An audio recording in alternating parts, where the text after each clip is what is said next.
move my screens around so I'm looking the right way. Beautiful. There we go. Let's do it then, partner. Hold up. A Buffalo Kaay minute. A pleasure and an honor to have you in the channel this morning, brother. What's happening, man? Good morning.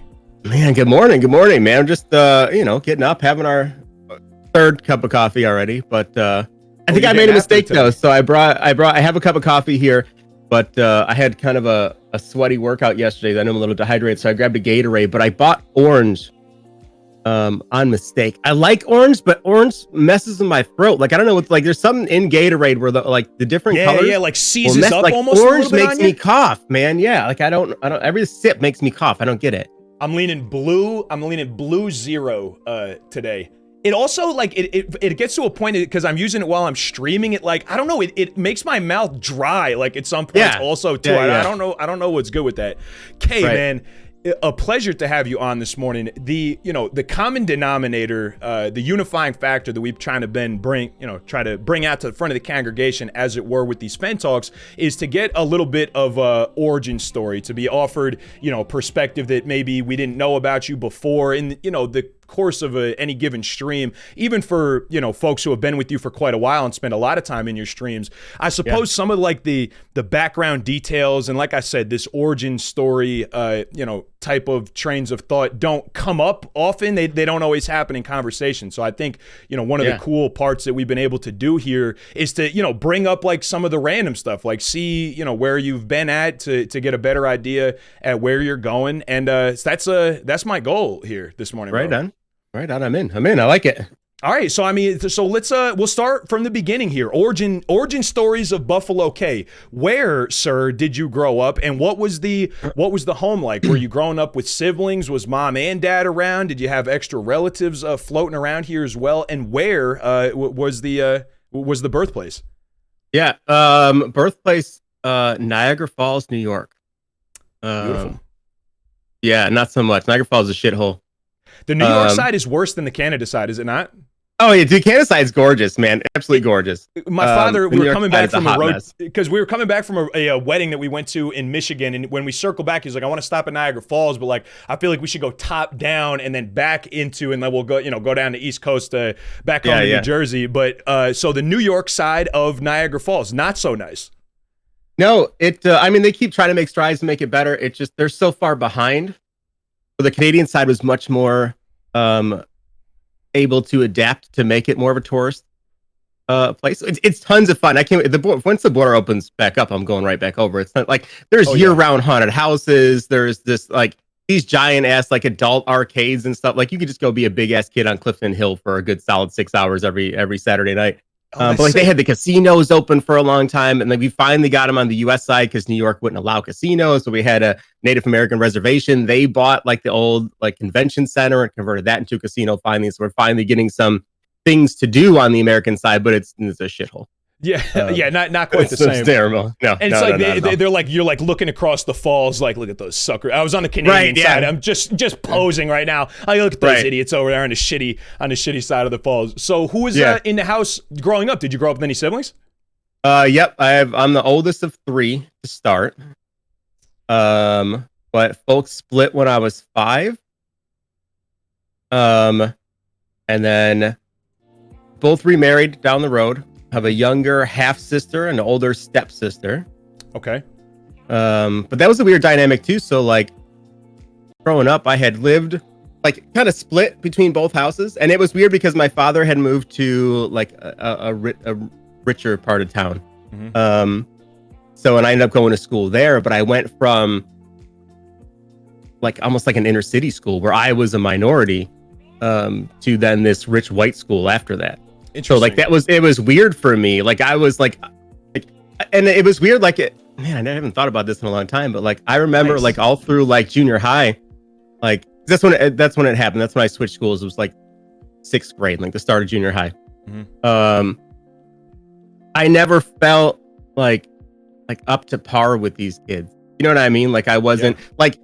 All my friends' parents were like fucking neurosurgeons and shit and lived in these like 4,000 square foot houses and whatnot. And I'm like, this isn't like, bro, I live in a 1,100 square foot Cape Cod in downtown Niagara Falls. You know what I mean? Like, this is not where I Like I played baseball in an empty fucking lot my whole life. You know what I mean? These guys are like, oh, we'll rent out the park. I'm like, what the fuck you mean you rent out? Like you own it? Like what the fuck? You guys can do that? Have you been doing that this whole time? That's brand new to me. Right. Did you feel these guys yeah, go on. I was like an outcast. Like these are the kids like with tennis courts in their backyard and shit. Like it was that level of change, and it was weird. It definitely I never fully I had a lot of close friends. I've always been able to make friends easily and whatnot. I'm just kind of a laid back, easygoing kind of person. Sure. But never felt an equal. You know what I mean? Like it was just always I was always the poor kid. You know what I mean? Interesting. Did you externalize that? Like I know it seems like you've been personable ever since then, but did you struggle to, make connections in this new place because of that, or were you pretty successful anyway? No, yeah, I had a lot of really, really close friends, some that I'm even still in touch with that I haven't seen in person in decades. That's cool. So yeah, no, it wasn't a barrier. It was just more of an internal, complex, I guess. You can call it. It was funny. I watched that show, is it All American? Yeah, the football show. Mm-hmm. And I was talking to somebody that this show actually started bothering me because that kind of changeover was the exact same thing that I did, and for some reason I struggled watching the show because I was like, this is too familiar. It made me uncomfortable watching this guy from the inner city go to this ritzy town. Those shows, even the OC, right? The OC was the same thing when that came out. I couldn't sit through it because it made me so uncomfortable because I knew that internal dynamic that was going on. I was like, I don't want to go through this again. Was it an adequate? I can't watch those shows. Was it an adequate depiction? Was that why it was kind of hitting home? It was actually, this is 100%. It was actually what it felt like. Right. Yeah, absolutely. 100%. And it was because I could relate to the character on a different level. You know what I mean? Even one of my friends, she called me out. She's like, what do you mean? You weren't I'm like, no, it's not the situation's the same. I'm not saying I am this person, but I know what the internal dynamic is, and it's way more uncomfortable than you can just watch on TV. It was different. And it's not something that you want to necessarily relive. It's I got through it the one time, I didn't really feel good then. It's I could kind of do without, this feeling going forward. So this was kind of a shift around then. I think you said going into 6th grade is when you kind of shifted into a new school scene and setting. Yeah. So what did that mean? Were you an athletic guy? Were you involved in sports? What was kind of the early stories, the first things that you liked to do at that point? Yeah, that was always hockey and football. Played nonstop. That kept me even early on, in junior high, I was in the gym all the time, and we used to go early before school to go into the gym and work out. And when I went to the new school, I wasn't on the football team because I got there later in the year. Mm-hmm. But I remember I was there early, 6 a.m, and I was doing squats. And the coach came over and literally stopped me. I didn't know who the guy was. I just knew him as the gym teacher. I didn't, you know what I mean? Right.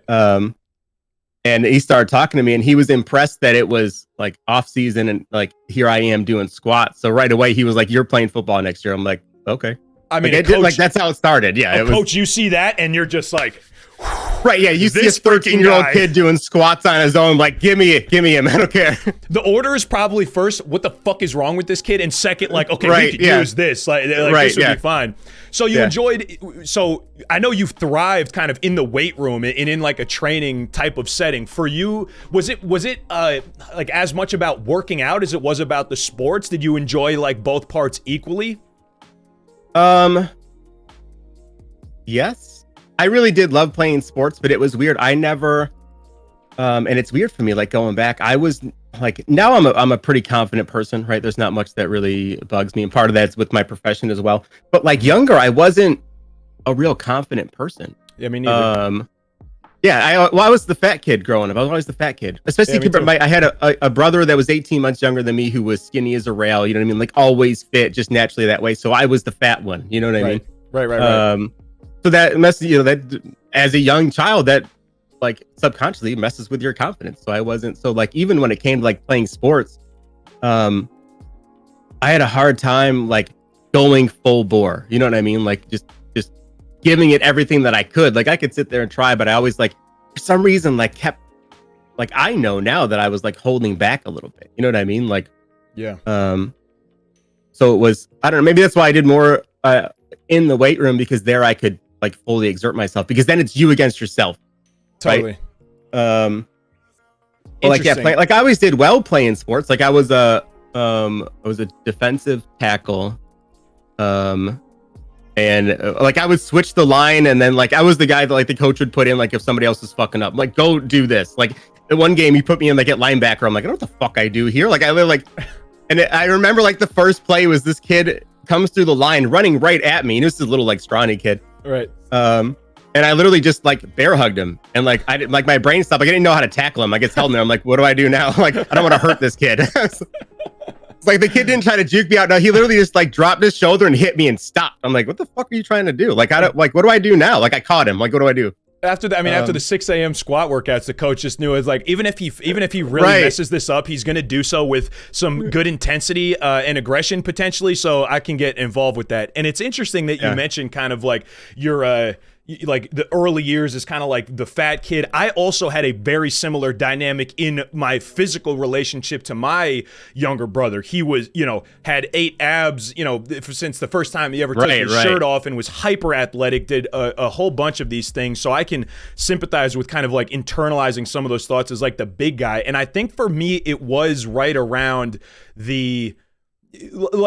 finding the weight room. As you were talking, I was kind of thinking, I was like, this like all like feels very familiar to me too. That I kind of that stopped the identity of the big guy in the weight room was different. It felt a little bit different. You know what I mean? Yeah. Because now it's not, in terms of how big or uncomfortable you might have, like I might have been in my clothes at the time. It's like, oh, all right, big man. It's like I can move the most weight. Like I can feel this is a place that I can shine. And it sounds like, fair to say that's kind of like the beginning of your like confidence reawakening? Because now, of course, in your profession, and we'll get to that too. Obviously, the man sitting in front of me today is a much different man than the young person you were. Was that the kind of the start of that shift? Yeah, I think so. I've been really fortunate throughout my life to have some really important mentors. Awesome. even from a young age. Are you thinking of one in particular? Are you thinking of one in particular as you're thinking about these? Yeah. There was one my freshman year in high school. A teacher who literally just okay, so let's back up a little bit before we got to. I changed schools again my freshman year in high school. I had a big fallout with my father and stepmother. We ended up not speaking for years. Wow. And I had literally got to my father's house that night. It was a Sunday night. I spent the weekend at my mother's house, came back to my father's house, and made it about an hour before I called my mother. I was like, come get me. I'm fucking out of here. Yeah, I'm not doing this. And literally just snuck out the back door and crept down to the corner of the street and left. And we didn't speak for years. Wow. And I was, I don't know, freshman year of high school. I was 14, 15 years old. That's brutal. That's a tough time for that to happen at. Oh yeah. I was lost for a long time. And was it, did you have to switch school districts? So essentially the way we call it, it was 40 minutes away. Really now? Yeah. So it was a complete, you know what I mean? Left all my friends, left everything. Totally. I was no longer living with my brother and sister, except for on the weekends when they would come visit. So it was a big dynamic change. That's huge. So same thing. I went there, and the first thing I found was it's actually one of the first things my stepfather brought up is they're walking me around the new school and introducing me to where things are in the building, and and right away my stepfather had asked, he's like, do you guys have a workout club? Do you have a weight club? Yeah. And they said, yeah, they meet in the morning at 6 o'clock. So right away, first day in school, there I was at 6 in the morning, early in the weight room. And then that was helpful too. And then same thing, ended up on the football team right away. And yep. Good way to just get out and meet people right away. And I mean, you played sports, those guys on your team, you go to war for them. You know what I mean? That's it. You're that close knit group that's there's no better. I know. And I know a lot of folks in the chat right now can probably sympathize. I don't think there's any better source of that, the most valuable type of brotherhood than, especially early on in your formative years, than, the teams. I took a picture, I put it on Twitter the other day of, I think 3 of the 5 of the players that made up my offensive line, me and 2 of my buddies, we've been friends since middle school. It just still in each other's orbits, checking in whenever possible, and really long lasting valuable things coming out of this for sure. So I mean, even than in college. Even when I stopped playing football, it's like once you're part of it, you're kind of locked in forever. So I was involved in a different capacity, but it's like these type of bonds are so strong. So that must have been a huge boon to you. Well, maybe not feeling at home just yet, but getting settled, I suppose, in yet another brand new environment in, you know, a small amount of time. Did they take you in kind of like open arms? Yeah. So it was funny. So I was in the gym that morning, and then I remember like for gym class that day, it was like they were just doing like strength training, right? So we were just in there like in the gym again.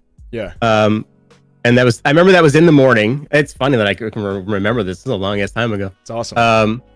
But I remember like later that day, like going to lunch, right? And lunch is the new kid is the fucking worst thing on the planet, right? Like everyone's done that. You walk into like, I don't know a single person. Every fucking table's full. I don't know shit. Who's the asshole? Who's the nice guy? Who's the, you know what I mean? Like you don't know any of the dynamics that go on in this brand new school. Right. Landmines out like, there. Right. Yeah. You're like, if I sit the wrong table, I'm fucked for the next 4 years. You know what I mean? Like you got one shot. Jesus. And I remember I went in and I sat down just at this mostly empty table, and I was there for probably 15 seconds. And then this guy came over and nudged me, and like, he was like, no, you're sitting with us. And I'm like, okay. I'm like, whatever, people to fucking at least sit and talk to. Yeah. And he saw we were in the same gym class, and he saw me busting my ass in there and whatnot. And he was like, oh, this guy, he gets down with what I get down. So he was like, come sit with us. And to this day, him and I are still like best friends. Like I hang out with him and his wife and his 2 kids all the time. Like it's like my best friends for a life, dude. From that first day in freshman year. Bro, that is such good bro feelings right there. Holy cow. That's a good friend. That's a beautiful thing. Yeah. He didn't even play football. He was just like, we played hockey forever. He was one of my hockey guys. We used to go like all summer long. We was just playing street hockey for fucking 10 hours a day. Like that was it. So was hockey and football were what you were like mainly playing while you were in high school? Yeah. Guys, I never played like school hockey for the school. It was more just like roller hockey and shit like at the park. I got you. Okay. Were you guys competitive? Was the football team competitive? Like, were you guys any good?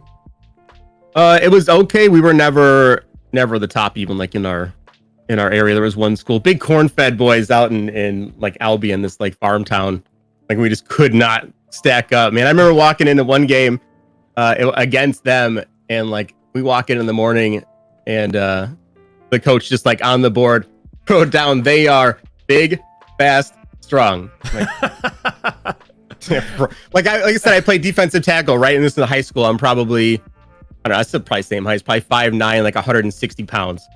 And I go up, and this offensive lineman, I'm not even shooting, is like 6'2", like 270. I'm like, what the fuck am I supposed to do with this guy? Like, I remember the first play, he just grabs me, and I'm like, okay, I'm not doing a goddamn thing today. Yeah, you're supposed to just buckle up at that point. I feel like every league has like the farm boy team where it's like, just like, it's like their bones are like a little harder, and like just like everything they do hurts a little bit extra. They're like, you know, they'll get 4 delay of games and they'll jump off sides a bunch. They got no clue what they're doing, but man, if they get a head of steam, like I'm not trying to deal with that whatsoever.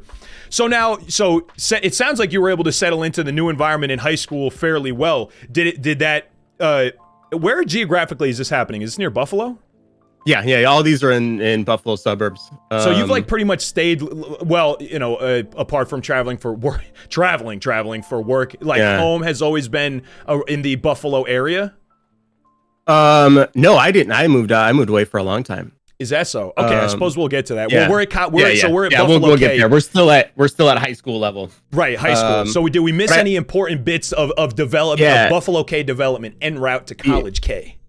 The mentorship part. Yes, that's right. Sorry. I had a teacher who knew that I was in the sports stuff, but like I did like you always had to take like one elective, like one artsy elective, right? So I did like the school like chorus thing. Mm-hmm. And my freshman year, and then when the hell did I no? Yeah, and then my junior year, he made me do like the school musical, and I had like the meathead part. I had like one fucking line, and like walked around like with his name like in crayon drawn on his shirt, like I was like the big idiot. I was like, okay, fitting, whatever. But then I was like, okay, I'm down with it. That's funny. I was like the biggest, strongest guy like in the fucking school musical. It's like, you'll play this part. I'm like, really, bro? Like, okay. Yeah, you typecasted. You got typecasted early. Oh yeah, 100%, man, 100%. That's tough. But then that same teacher, who honestly I had some other like struggles through high school, and he was always the guy. Like if I needed like to sit and talk, like he would call like whatever teacher I was supposed to be in that period. He's like, yo, he's with me right now. Like you got to deal with it. And they're like, okay. Were some of the struggles that you're referencing kind of like circulating from home and like the dynamics that you had dealt with there, and like as the years went on, for sure. Yeah, I can sympathize with that bit of it too.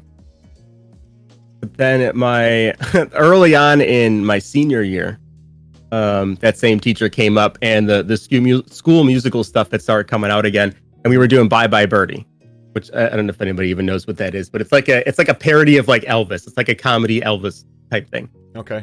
And right away, as soon as it comes up, I look at it and I'm like, I don't even know what that is. And the teacher comes up to me after school and he goes, hey, you might want to go watch this show because you're the lead. I'm like, what the fuck do you mean? Bro? Like he made me play. Yeah, I'm like, before no not rehearsals, but like auditions or anything, no nothing. He literally like picked this show for me to be the lead on. It's wild.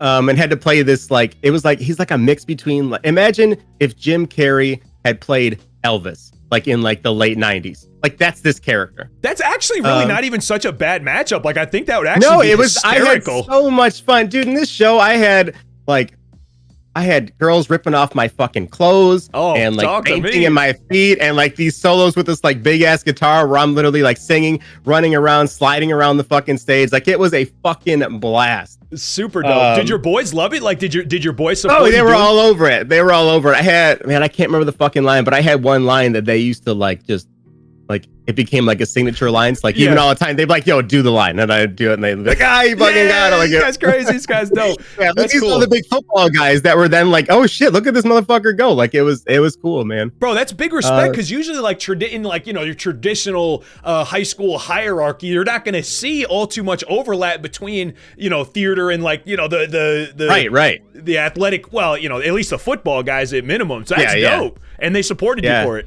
100%. It was weird. My graduating class was, it was big. It was about 300 people, but it wasn't like everybody had like their own cliques and whatnot. But there was a lot of like crossplay, a lot of intermingling. Like you were never out of place if you went to somebody's house and like that group was there. You're like, hey, what's up? Like it wasn't like these like rivaling factions. It was much more open than that. Yeah, I guess I don't know. Like, how often does it really turn out like the movies? You know, right? Like, yeah. It's not that way. There's a lot more like because guys do different stuff. Like there was guys that played football that also skateboarded, right? And they were in that group too. You know what I mean? So like there was a lot of that. Like totally mixing around. Last time, like I feel like the only personal experience I had with it, like when it was kind of like the movies, was in middle school. The way they had tables 1 through 6, and you know, just rows of like long lunch tables, and then they just you know, and you'd have like side A and B, and you may well have like drawn a graph, a grid of exactly and only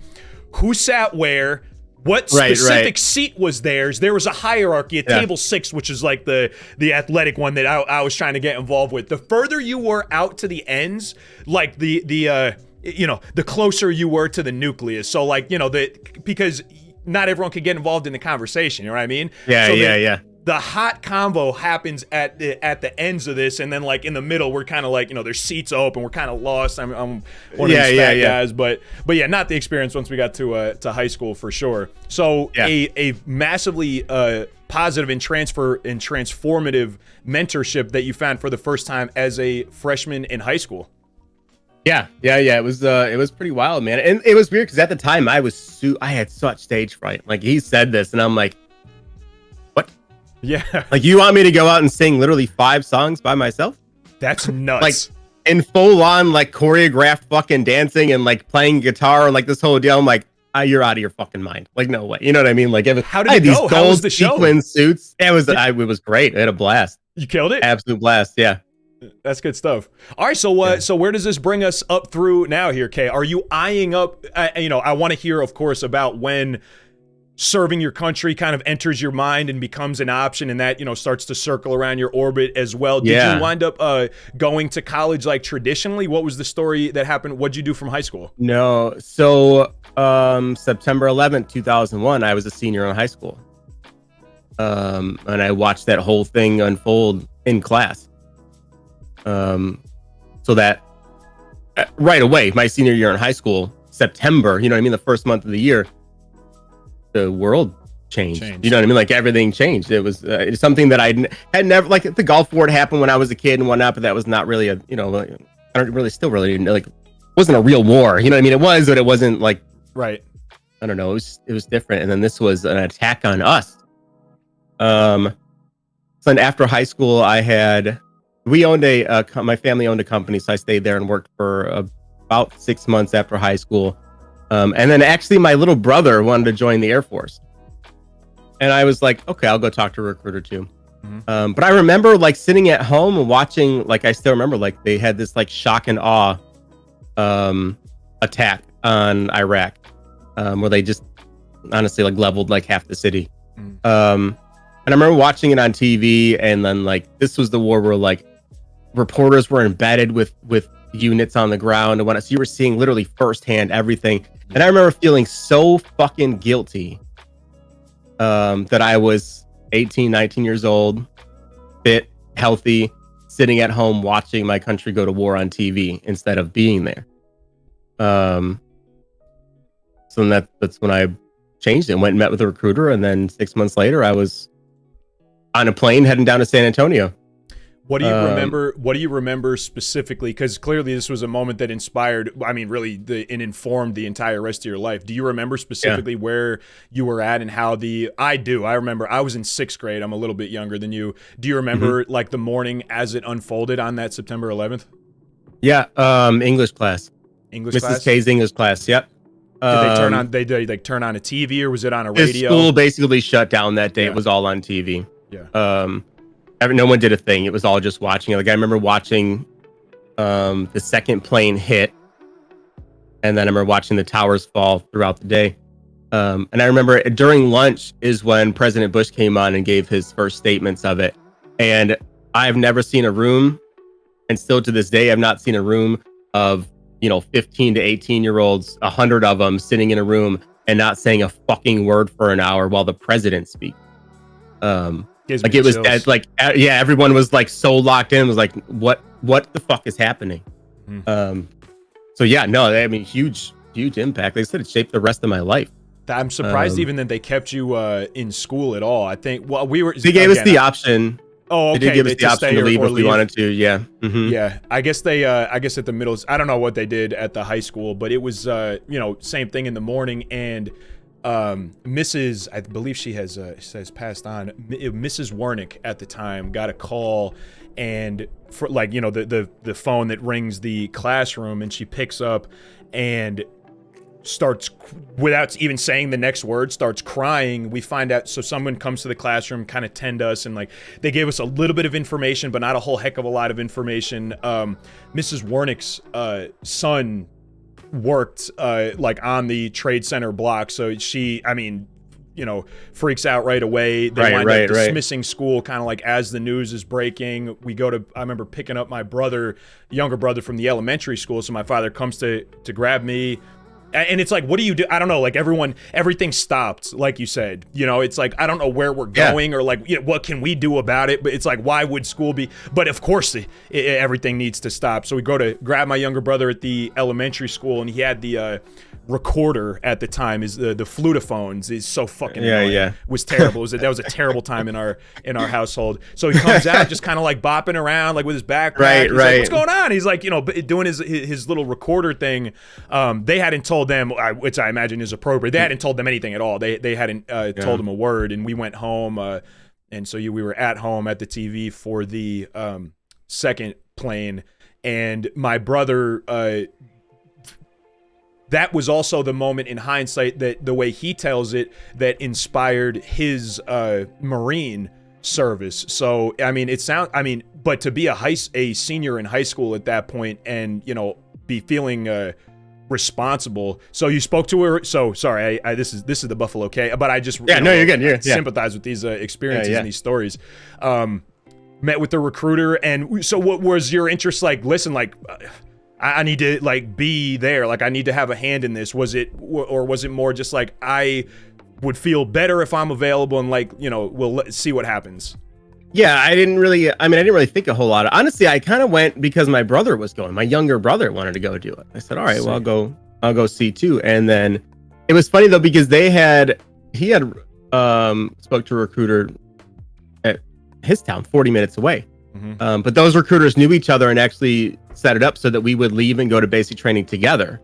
Which is a horrible fucking idea. Was it a bad idea? I was going to ask. Was it a positive or a negative? That is that's an absolute negative. Don't ever. If anybody's looking to join the military, don't say you know a fucking person on the planet. Like, you don't want to know anybody. Right. Because right away, it's a big bullseye on you. You know what I mean? Sure, like, indeed. oh, look at this idiot here with his fucking brother. You know what I mean? Like, okay, he knows my name. Day one, great. Bad.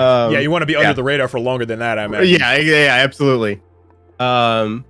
But it still went really well. It's actually it's wild that here I am 2 months away from my 18th anniversary in the Air Force, and my brother, who like this was his goal and dream, he didn't end up staying with it.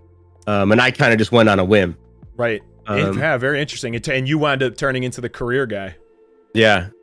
So then 2001, of course. So what are we talking now? When are you getting out of boot camp? Like, was this like 02? Is it literally the very next year? No, it's a little bit later because school didn't end till June of 2002. And you worked, you said, for just a bit right after high school as well. Yeah, you mentioned. Yeah. So I went to basic in September of 2003. And I just did what it was, and went through basic, and then went through like your initial job training and whatnot, and then I moved to Italy. Okay, and that was right away, 19 years old, on the plane to Italy. Yeah, I left for basic, came home for 2 weeks, and then got on a plane and went to Italy. And that's where you were stationed at first, it sounds like. Yeah, for 2 years I spent in Italy.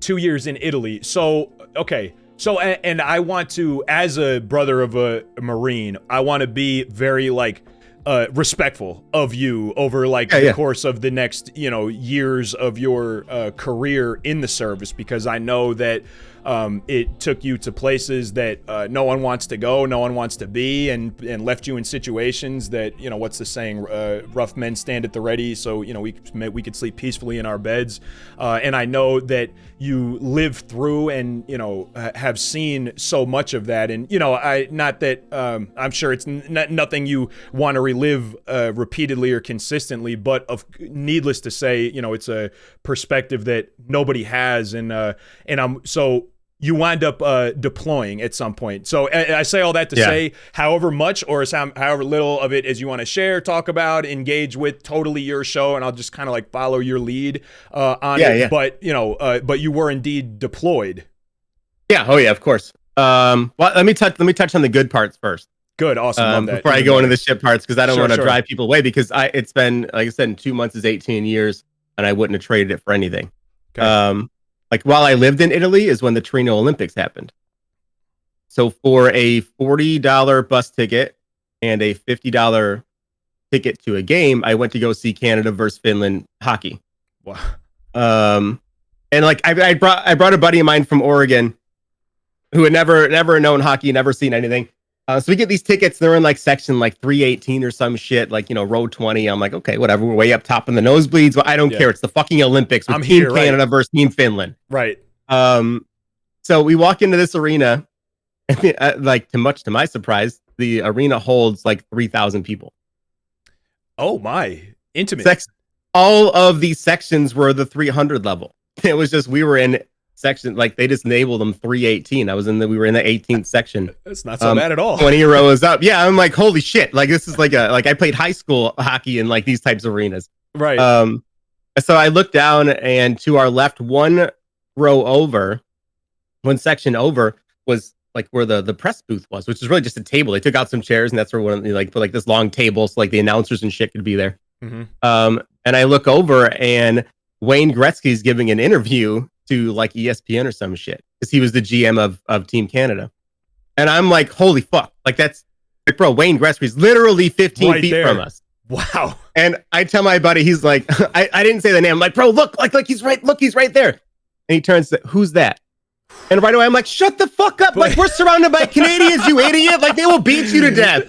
Somebody might have hurt you, man. Yeah, I'm like, holy fuck. I freaked out. I'm like, shut up. What do you mean you don't know who that is? Jeez. It's just why, but this guy, he doesn't know shit about hockey. Doesn't know Wayne Gretzky's 15 feet from us, and he's just like clueless. But it's such a great trip. Like we spent just one day there. We got there at like 5 a.m, and then we went back at like caught a bus back at like 2 a.m. But like just to go out and like party and like all these little like cafes and restaurants and shit and walk around and see the torch and everything and totally like everywhere we went, it was so cool because I learned a little bit of Italian because I'd been living there for a while. But everywhere we went, we met up with Canadians because you'd be sitting there and people would hear English and be like, "Hey, where are you from?" They're like, "Canada." I'm like, "Let's drink." And that was it. You made friendships right there. Like, I can understand you. Let's hang out. You knew it was going to be A too. A. Yeah. Hey, where are you from? And then they find out I'm from Buffalo. I'm like, "Oh, you're basically Canadian." I'm like, "I know. Let's drink." We're basically neighbors. I mean, come on, we're going to get along right away. Yeah. So you got to do and see a lot of beautiful and you know, have some incredible life experiences as a result of your service here too, man. Yeah, I lived in Germany for a while. That was amazing. Some buddies of mine, we got up one day and drove to Belgium for waffles. Not even fucking kidding. That's nuts. Literally just like, what do you want to do? I'm like, let's go to Belgium. What do we do there? I'm like, oh, let's get waffles. Not a real thing, by the way. It's not really. Don't do that. I was gonna it's like, I'm going to France for fries. Right, yeah. They're like, what, why? Like, it's not how that works. Sir, we call them ships here. I don't know what you're talking about. Yeah, Go on. Yeah. But just shit like that. Like, I went through Paris and Austria and shit. We're like Switzerland and like all these different, like skiing in the Alps and shit, which is fucking mind blowing, man. I remember the first time we got into the Italian Alps, we took these. And I don't know how to I barely know how to ski. Right. We take these lifts up, and it's like, it's different there. Skiing here in the US is like, you go up and go down, and go up and go down, and go. It's like a race almost. Mm-hmm. But there, it's like you go up once, and like, that's your day. Right. Wow. You take like 4 lifts up, like you get to the top, and you're like in the fucking clouds on top of the Alps. You're like, holy, I can't even see the ground anymore. Yikes. But there's cafes all around. So you would ski for like 20 minutes, stop at a cafe, have a drink, and then put your shit back on, go back out, ski down to the next one, stop in, have a drink, maybe something to eat. But like, it's much more of a calm, relaxed atmosphere, and I fucking loved it. Like, there's not like people like zipping around you or whatever. Everybody's just kind of hanging out, doing their thing. Right. This is not Mountain Creek where you get like fucking 20 runs in a day. It's just you're not getting your money's worth out of your lift pass. It's not the same way. It's much more of a spend the day literally on the mountain once and then you go home. Like, yeah, totally. That sounds way better. So I mean, places, but also it's made for an incredible and successful career for you as well. I mean, it's done a lot for you, I'm sure. Yeah, for sure. Listen, even just like, I was an instructor for a long time, so I would travel around and teach courses to people. So that got me very used to speaking in front of people, outside of like the high school stuff, which I had terrible stage fright from.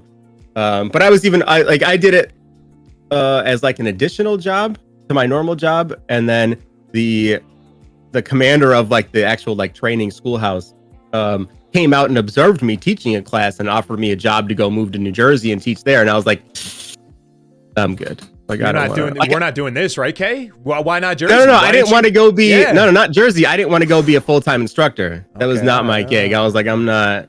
But I mean, New Jersey. Okay, easy. Okay, that's what I'm saying. We're very sensitive around here, bro. Yeah. Put a couple little jug handles in our traffic patterns. Right. Oh, clueless. Oh, you guys can't make less. We're just fucking figure it out. It's not that bad. Right? Yeah. Goodness gracious. Now that base, I didn't want to go to that base. That base is not an ideal situation. Okay. Yeah, the bases are always in the slums, man. Every base is like in the fucking slums, and that one I'm like, I don't really. It's a like conglomerate base. There's just a lot going on. I'm like, I don't want to deal with all the like that amount of bureaucracy there, and then be an instructor where you're being evaluated like every 5th class you teach. I'm like, I'm good. I'll do this on the side and help some people out, and that's it. What do you do? Like, what like line of work? Is it MOS? Is that vernacular? For us, it's same thing. We call ours AFSC. It's just different terminology. Same thing though. Okay, got it. So what is it? What is it that like you as much of it as you could share? Yeah, no. So I started out as an aerial porter, which meant that I loaded planes with everything from people to bombs. People, bombs, tanks. I put helicopters on planes, tanks. I put smaller planes on bigger planes. That's nuts. And flew them around. Yeah, one of the craziest ones I ever put on was a Navy SEAL submarine. And this thing, it fit on this plane, but less than like 3 inches of clearance on each side. And we're trying to get this fucking fat bastard on here. I'm like, oh my, it's just a fucking nightmare. Yikes. But some cool shit. I would rig parachutes and load them onto Humvees and shit, and then we'd fly up and fucking throw them out. Food supplies for disaster relief. We would go rig stuff up like that and go drop food and shit. Sometimes not even for people, but like wildlife. Like people like during hurricanes and big storms, they would like you let your wildlife go, you let your horses go and shit, and we'd see them out in the field and we'd load up a bunch of food and go drop it so these things don't starve to death out there until everything's over with. God, man. So it sounds like more cool shit than not cool shit, maybe? Yes, and more stuff to be prideful than not. I'll say that. Fair. Like even like when the hurricanes hit your area, like when New York City got hit by the hurricane. I walked into work that morning and the commander of the one of the flying squadrons came over and goes, "Hey, I need you today." I said, "All right, what do you need?" And they were out of generator. They couldn't find generators anywhere on that side of the state. So what I instructed, the course that I instructed was how to determine if cargo was airworthy so it wouldn't kill everybody. Okay. And because I was the subject matter expert, I'm like, "Hey, I need you to get on." We literally got on a plane and flew around to Ohio and Western Pennsylvania and around that area and got generators from like Home Depot, right? Like we would call them like, "Hey, can you deliver these to this airfield?" And they'd get there and I would have to inspect it to make sure everything's airworthy and get everything going and load it up. And then we'd fly out to like Newburgh and unload it there. I'm like, "You guys need this shit." So I spent 2 days literally just on a plane flying from, base to base looking for generators, inspecting them, getting them ready and getting them out there. Wow. Yeah, just like a drop of a hat, like walking like, "I need you today." I'm like, "All right." And you're gone for 2 days. With so much to look back and feel good about, do you have like an accomplishment or a moment or, like a mental picture that you would count as at least among the one of the moments you're most proud of? Man. I know you military guys are tough with this know. shit because y'all don't like tooting your own horn at all, but I would love to hear. Yeah, I don't know if I really have like a singular like accomplishment. Because everything's just your job. Yeah. Right. Like I don't, it's always weird to me when people are like, "Oh, I couldn't join the military because this and that and whatever." I'm like, you could. Like it's honestly, it's just a job. You know what I mean? It like there's a little bit more structure than other places, but no matter where you work, you still have a fucking boss. They still tell you, often how to dress, how to act at work. You step out of line, they can, there's reprimands for that. Same thing in the military. Ours just a little bit more direct, and sometimes more yelling involved. Right. Yeah. That's it. But like at the point that I'm at, like I'm the one that does the yelling. So I'm like, or I'm yelling at a commander, or we're yelling at each other, and that happens often. With some really exciting even prospects for your continued advancement, even now 18 years into the thing, you're still moving. Yeah. I just here in the next month, I'm gonna board for chief, which is fucking mind blowing to me, dude. Crazy. And I'm gonna board for E9. I don't have like expectations or anything. You know what I mean? I'm just prepping for it and getting my my plan together and my interview kind of guidelines. Right, like any interview you do, like you always have like your 3 or 4 like main topics you want to touch, and then every question they ask, the goal is to intertwine all of those, at least touch on them, and then like in your closing statement, tie them all together as to like why you're the best candidate. So just for a civilian like me, I used enough context clues and then made sure I was correct with my brother later about what I thought you were talking about. To board for chief means you have an opportunity to go from your E8 to an E9, which is significant and highly noteworthy. And only, I think you mentioned, a very, very small % of the Air Force ever reaches an E9. Is that right? Yeah, less than 1%. I think they have it capped at 0.3%. That's nuts. So you'll be in contention for a highly competitive situation there. Yeah, I mean, even in my wing, there's almost 800 of us, and there's less than a dozen chiefs, less than a dozen E9s. That's nuts. Are you excited or are you nervous? I don't know yet. Fair. I don't usually get nervous for interviews and boards. I imagine you perform fairly well in them, just based on being as personable as I know you to be. Yeah, well, I have a lot of candid conversations with other chiefs and wing leadership, other commanders and whatnot, well, I have no problem voicing my concerns and opinions. Right. In a respectful manner, you know what I mean? But it's not so much like just voicing your opinions and concerns. Like I do this in life in general too, is any point of view that I have, I don't want to just say, oh, I think this. Okay, well, anytime you do that, everybody else just goes, okay, well, fuck you. You know, like explain to me why. Like that's my bigger thing. Like I want you to understand not just my position, but broad stroke why I feel this way, right? And then also being open and receptive to the other person's opinion and thought process. Like, well, okay, like that's one of my bigger things. I always want to know, like, if we have a disagreement, why, right? Like, how do you feel? Why do you feel that way? Tell me the whole scope. And then some of it, a lot of it, I'll agree with. We might just disagree with the final point on which direction to go with it, right? And that's like, I feel like that can solve fucking 90% of the world's fucking problems. For sure. People would just not be like, this is my opinion. Okay, well, stop. Like I get this way about like gun control all the time. Like we need gun control. I'm like, cool. Tell me the rest. Right. You told me gun control. What do you mean by that? What do you want? Yeah. Like tell me what I'll probably agree with you on most of it. Like, or not all of it. Just, you need to open that goddamn book and not just give me the title. Right. Yeah. Because high level, you only have, you know, it's red or blue, but then under that, you'll find that most people agree on things that are just reasonable. You know what I mean? Like, yeah, of course, there's always gray area, you know, morality and everything else that comes into play. But like fundamentally, we're all gonna like mostly like feel a lot of the same ways. Yeah, I think the percent of people in the world that wake up and go, you know what, I want to fuck somebody's day up today. How can I fuck over this group of people? Like, I don't think there's many people like that. I think most people like are the complete opposite of that. Most people, some people are fucking sickos and weirdos and whatnot, but I think most of the world's problems can literally be solved by asking somebody why, and then you having the responsibility and consciousness to be able to explain why in a manner that would have someone be able to comprehend your thought process. Yeah, I mean, and clearly that has you know, cycled into good success for you professionally, and I'm sure it has at least something to do with why you also have been able to be so successful in the, you know, the Madden streaming content space. I guess, you know, along the timeline, I'm sure there might be some degree of rewinding necessary. When did like video games enter the fray for you, which then, you know, later developed into Buffalo Kaay as we know the market guru today? What's the beginning of the trajectory as far as you getting your hands on a controller? Oh, forever. Back like the original Nintendo. I remember my father was mad at me because I beat Mario before he did. It's tough. As like a 6-year-old, yeah. I remember watching my cousin beat it. Actually, the original Mario had like you to jump over the wall on this point, or like off the screen basically to skip some shit and whatnot. And I remember beating it before he did, and he was like mad at me. It's like he would send us to bed so like they could play, you know what I mean? And then like he walks in as I beat, and he goes, "You motherfucker!" Like it's.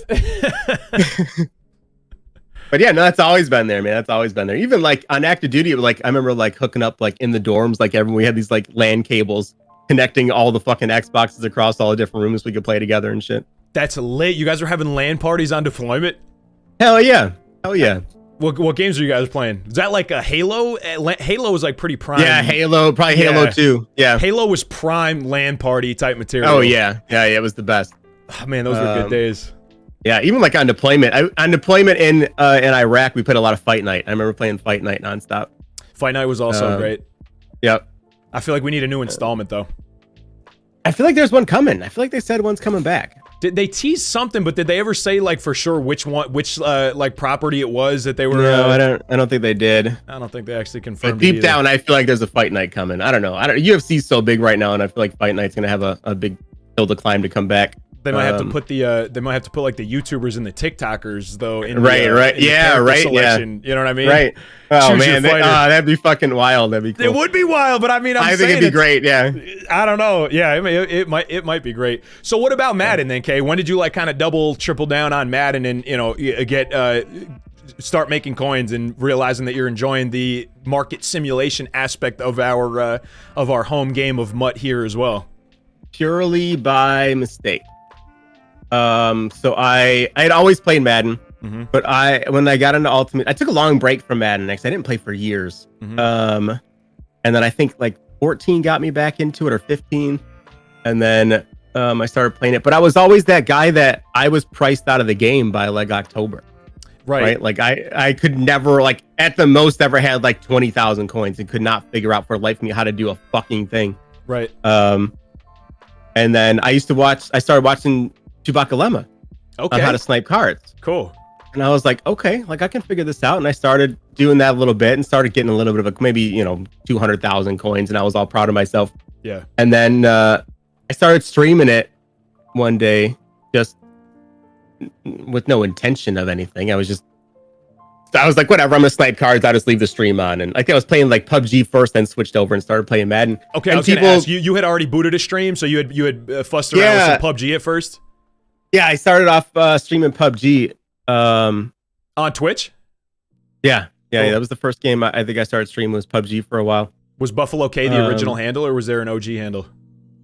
No, a Buffalo Kaay was not the original handle. I knew it, bro. That's always the case, man. What was the OG handle? Yeah, it was use 2 first names. Okay. But people couldn't comprehend it. Because it was use, and then I had the number 2 and the number 1, and then like ST for like 2, and then first, and then names. So I would pop into channels who'd be like, hey, thanks, use 21st names. Like, god damn it. Like, nobody understands this. So, I would have read it the same way, to be fair. Right, yeah. Hey, like, I look back now, I'm like, yeah, 100% I'd read it that way. Right. Yeah, so I ended up, I had to change it. I was like, fuck. And then... So just kind of on a whim, like you're going to be sniping anyway, might as well throw this thing on stream.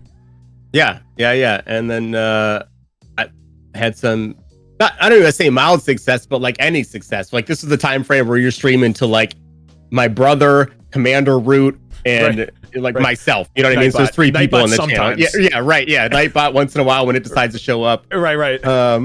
Yeah. And then switch over to Madden and then just sniping some cards and like got a dozen people. Like, okay, maybe there's something to this. And then start doing it some more and more.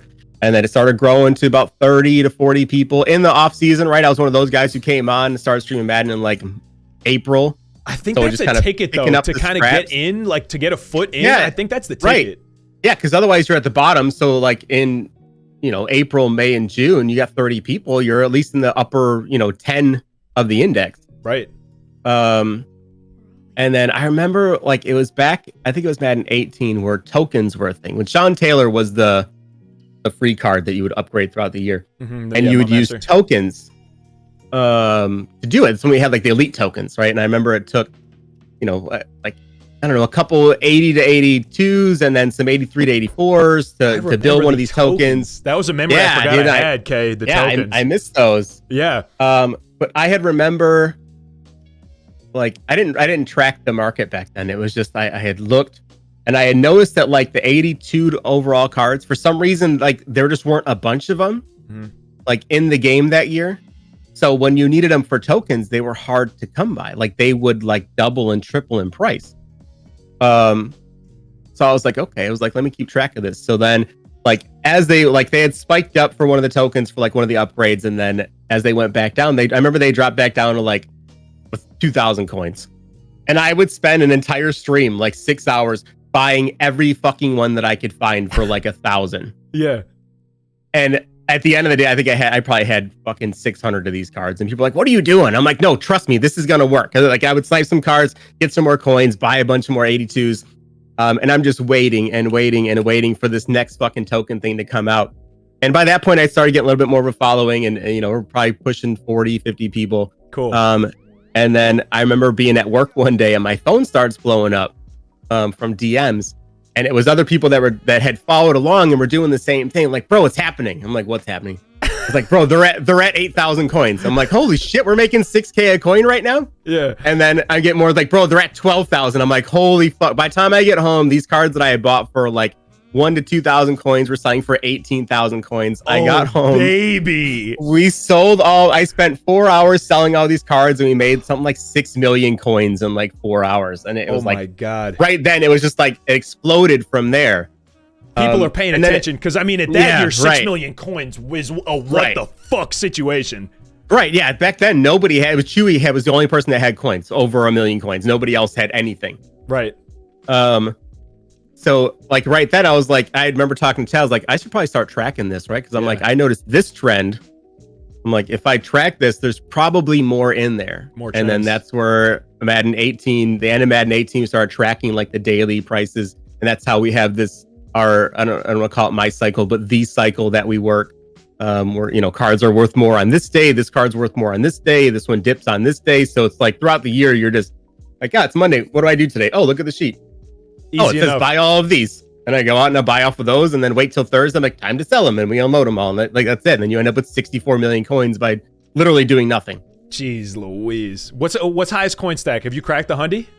No, 64 was the highest that we got this year. I got burned out on it this year quick. Yeah. I mean, this is my 4th year doing Madden, like almost exclusively. So it had just like, I had missed just playing games. Right. Like there was tons of games that I couldn't wait for to come out, and I played them for like 15 minutes. Man, like I'm a big Borderlands guy. Like Borderlands 3 came out, me and Rhino had jumped on. I think we literally played like through the intro fucking story and then never touched it again. And I was like, God damn it, man. Like all these fucking games I want to play, and I don't, like, I'm still a gamer at heart. Like I'm not a Madden guy. Bro, I totally feel I'm the same. a fucking gamer. If I could tell my younger self that, like, hey, little Fend, there's gonna be a Final Fantasy VII remake with fucking hot fire graphics, and you will have it just sit on your hard drive for weeks, and you wouldn't touch it, I would be mortified, bro. Right. I'd be like, there's no possible way that we've fallen this far off the thing. But I mean, I feel the same. And so this started to develop in 2018. It is like just kind of general trends. Do you think? I think this year has been, you would have a better idea. I think this year was the hardest to, do I want to say that? Hardest to make coins. I think they are getting better at limiting the ways in which we could make coins, and there's less of the, like, 2,000 to 18,000 coin super mega come up opportunities. It seems maybe a little better regulated. Do you think that's fair to say, or maybe unfair to say? No, 100% fair to say. I think they did a much better job, from their viewpoint anyway, of eliminating loopholes. That's why, like, viewpoint, right?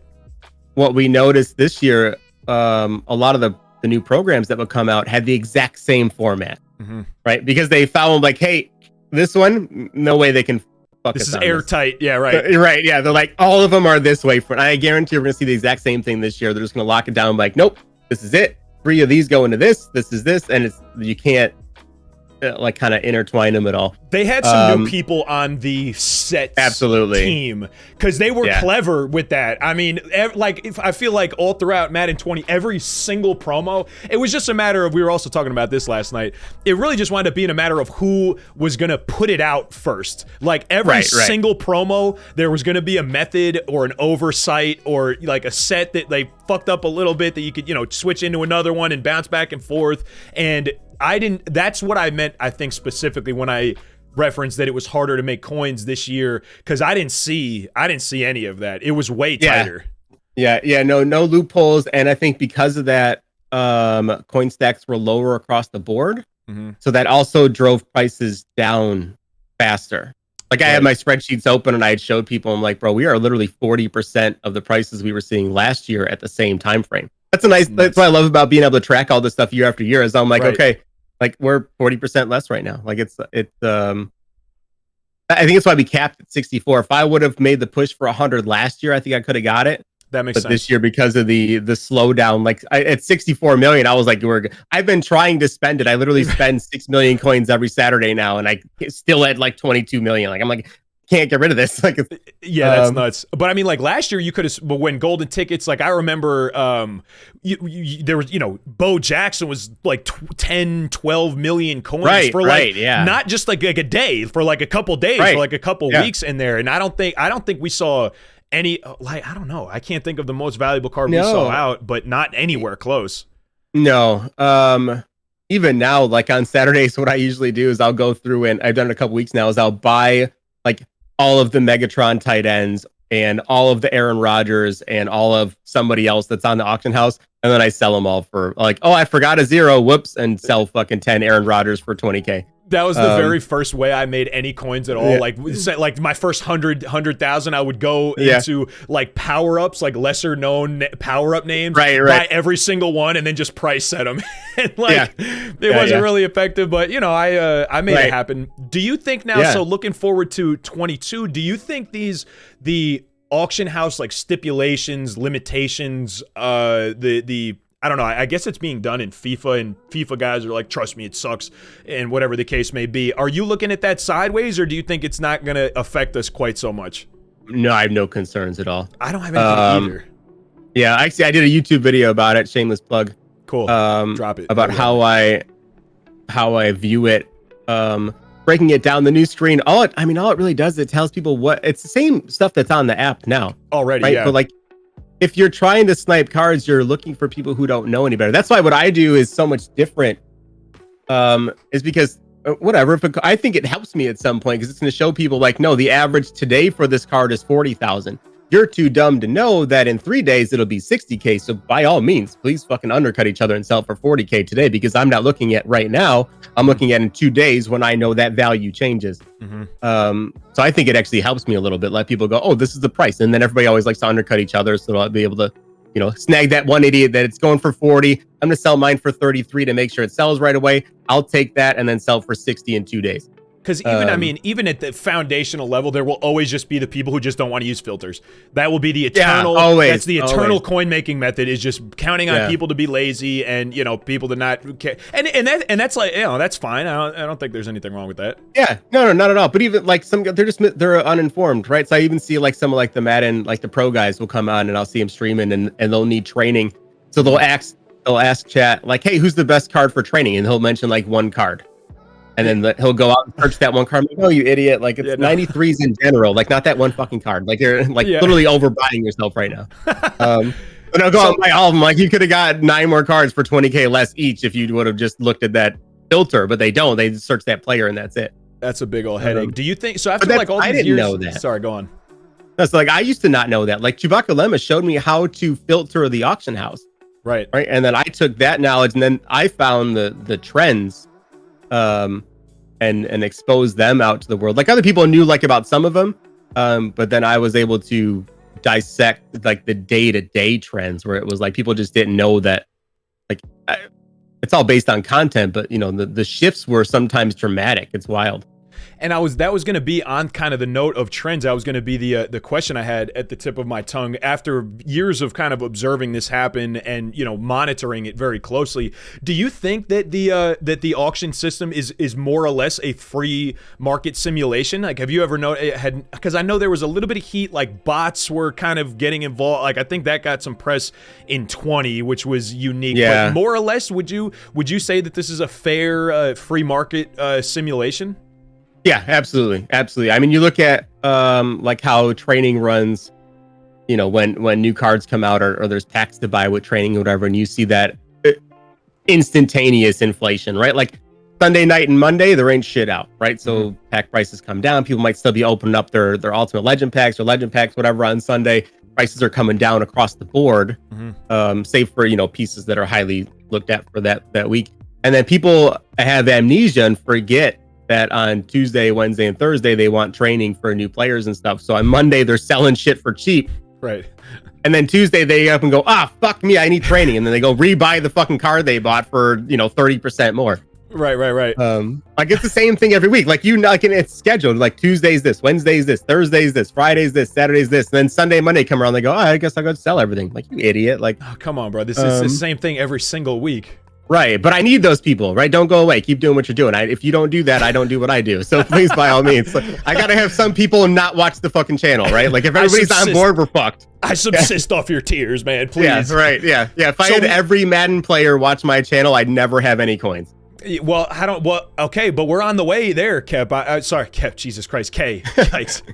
We are on the way there, Kay. I think, we mentioned this a little bit last night, how, you're really putting bodies in seats, and kind of a little bit on that note, part of what I talk about every time we have somebody successful like you on is a couple of the things that you did and the values that you established and kind of like some of your fundamental, I don't want to call them ground rules, but like some of the things that made your channel successful enough to achieve the partnership. And I mean, the partnership is kind of long in your rear view mirror, so curious kind of what you remember about not the push, because I know for you personally it kind of happened more naturally, but were you able to kind of just ride some of this momentum from, I mean, the guy that has 6 million coins and kind of just have it happen naturally? And of course you're personable and you've conquered your stage fright from the high school experience and kind of just rode it out naturally, or did you have to like adapt and adjust at any point? No, I didn't. Well, I did adapt a little bit. So I'd first applied for partner and I was denied, like almost everybody. Me too. And then I never told anybody that I'd applied ever, right? I kept that pretty close to the chest. I didn't want to make a partner push. I didn't want to make a big deal out of it. It was like, okay, if we're here, we're here.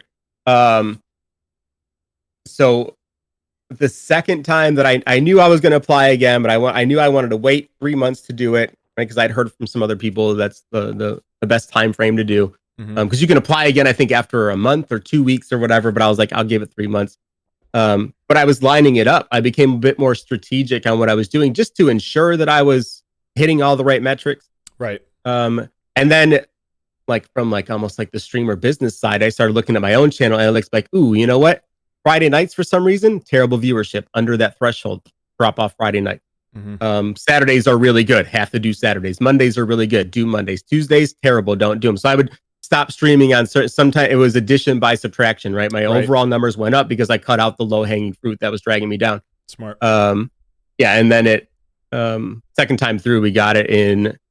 It was almost a year exactly from the first time I'd hit the live button. It's nuts. Yeah, it was wild. And at the time, that was fairly like unheard of. It wasn't, and I didn't really know anybody else. Like it was all pretty much like standalone. Like there were no, there was no groups. There was no enough. Like the only other people that I like knew on a personal level was Rhino, right? Who wasn't even playing Madden. Right, it's a completely different community, so it had to kind of be a pretty organic growth right from the start. So it's pretty. I don't know, it's pretty wild, man. The way that it grew is nuts.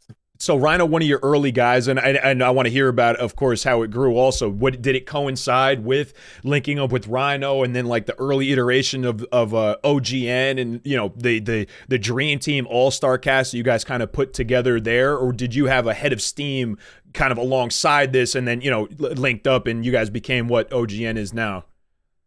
So I knew Rhino long before even I started streaming. Oh, is that so? I didn't know that. Yeah, he's actually one of the first channels I started watching. That's how I started streaming, because there was a Call of Duty game a few years ago. I don't remember which one it was, but I hadn't played one in a while, so I wanted to like check out reviews or video gameplay or whatever and see if I had wanted to get that one. So I just searched in like Call of Duty reviews on Google, and Twitch came up as one of the top things. So I clicked on and I watched this guy for a minute, and I'm like, oh shit, he's actually playing the game right now. And then I click around to a couple of different people, and I ended up on Rhino's channel. I said, hey, how do you like the game? He says, I'm having a blast with it, whatever. So I watched for probably a half hour, and I said, all right, it looks fun. I think I'm gonna go get it. So he's like, hey, cool, go get it. When you come back, let me know. We'll jump on and play. I'm like, okay. Yeah, sick. Shell shy. This guy's got 35, 40 people, and they're like, holy shit. I'm like, okay.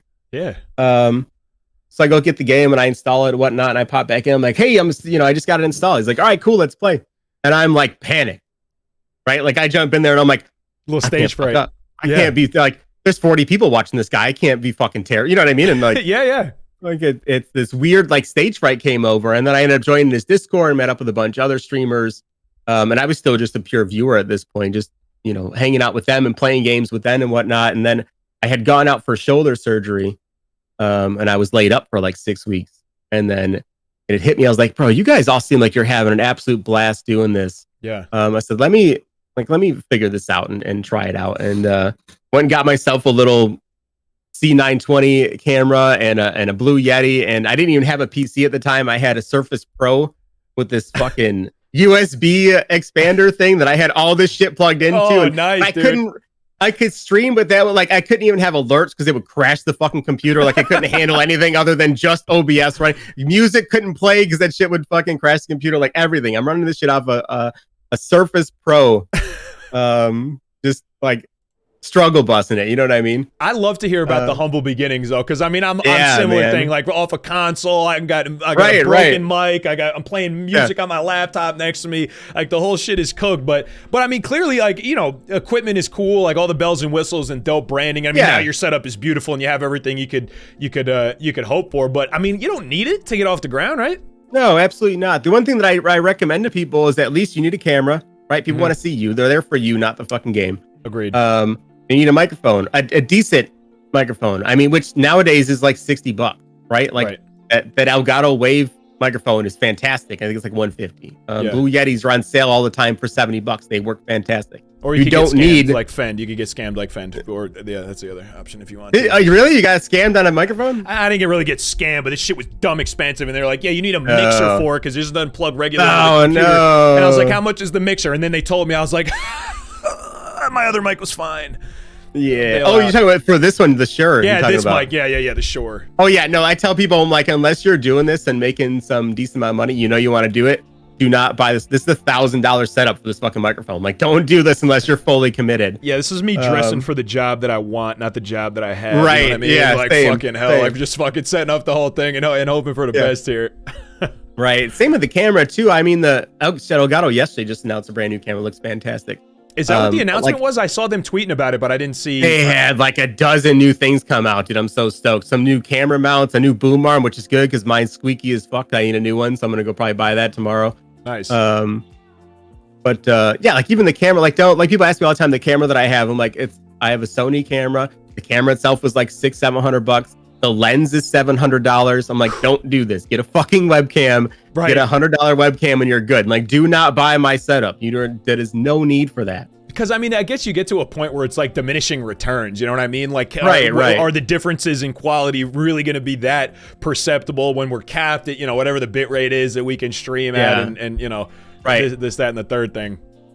Yeah, especially when you're just starting out, because I tell people, like, you don't know if you're gonna like it, right? Like, some people start doing it and then 6 months in, like, I just want to play games. Like, I'm over this.